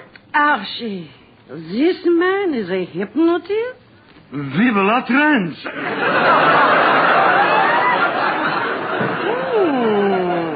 Il est très gentil. You are speaking to me. Yes. I say that you are very cute. Don't say that. But you are cute. I know, but don't say that. Tell me, my little French poodle. Would you like me to throw a trance at you? It is not necessary, monsieur. I am already under your spell. That's funny. I must have studied the wrong chapter. And now, monsieur, you close your eyes. With pleasure. Now repeat after me. Okay. I will buy you a diamond bracelet. I will buy you a diamond bracelet. I will take you dancing at El Morocco. I will take you dancing at El Morocco. Then let's go. After you, my little onion. Good night, Archie. Good night. How do you like that?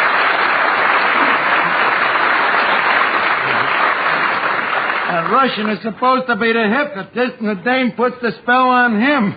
What a jerk. Hey, wait a minute. Where does this leave me? I give the guy a buck, and he winds up with my dame. I say, old chap, repeat after me. I am a jerk. You are a jerk. No, you are a jerk.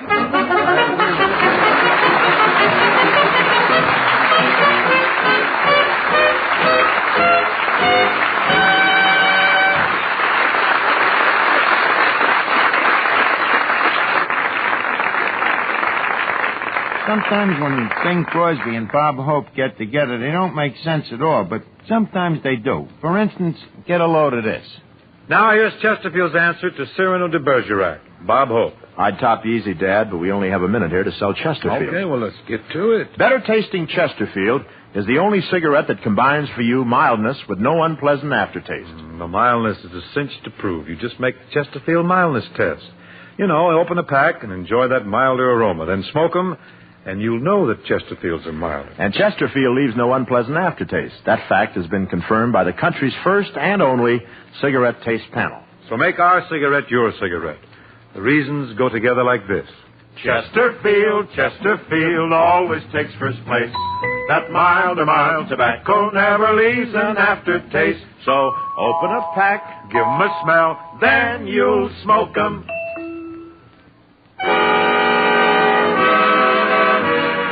Listen again next week, friends, to Duffy's Tavern, the Friday night transcribed feature on NBC's All-Star Festival of Comedy, Music, Mystery, and Drama.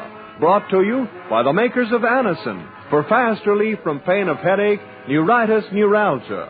By RCA Victor, world leader in radio, first in recorded music, first in television. And by Chesterfield, the cigarette that has for you mildness with no unpleasant aftertaste. The best cigarette for you to smoke. Listen tomorrow evening for The Man Called X, starring Herbert Marshall, the Saturday night feature of the All-Star Festival.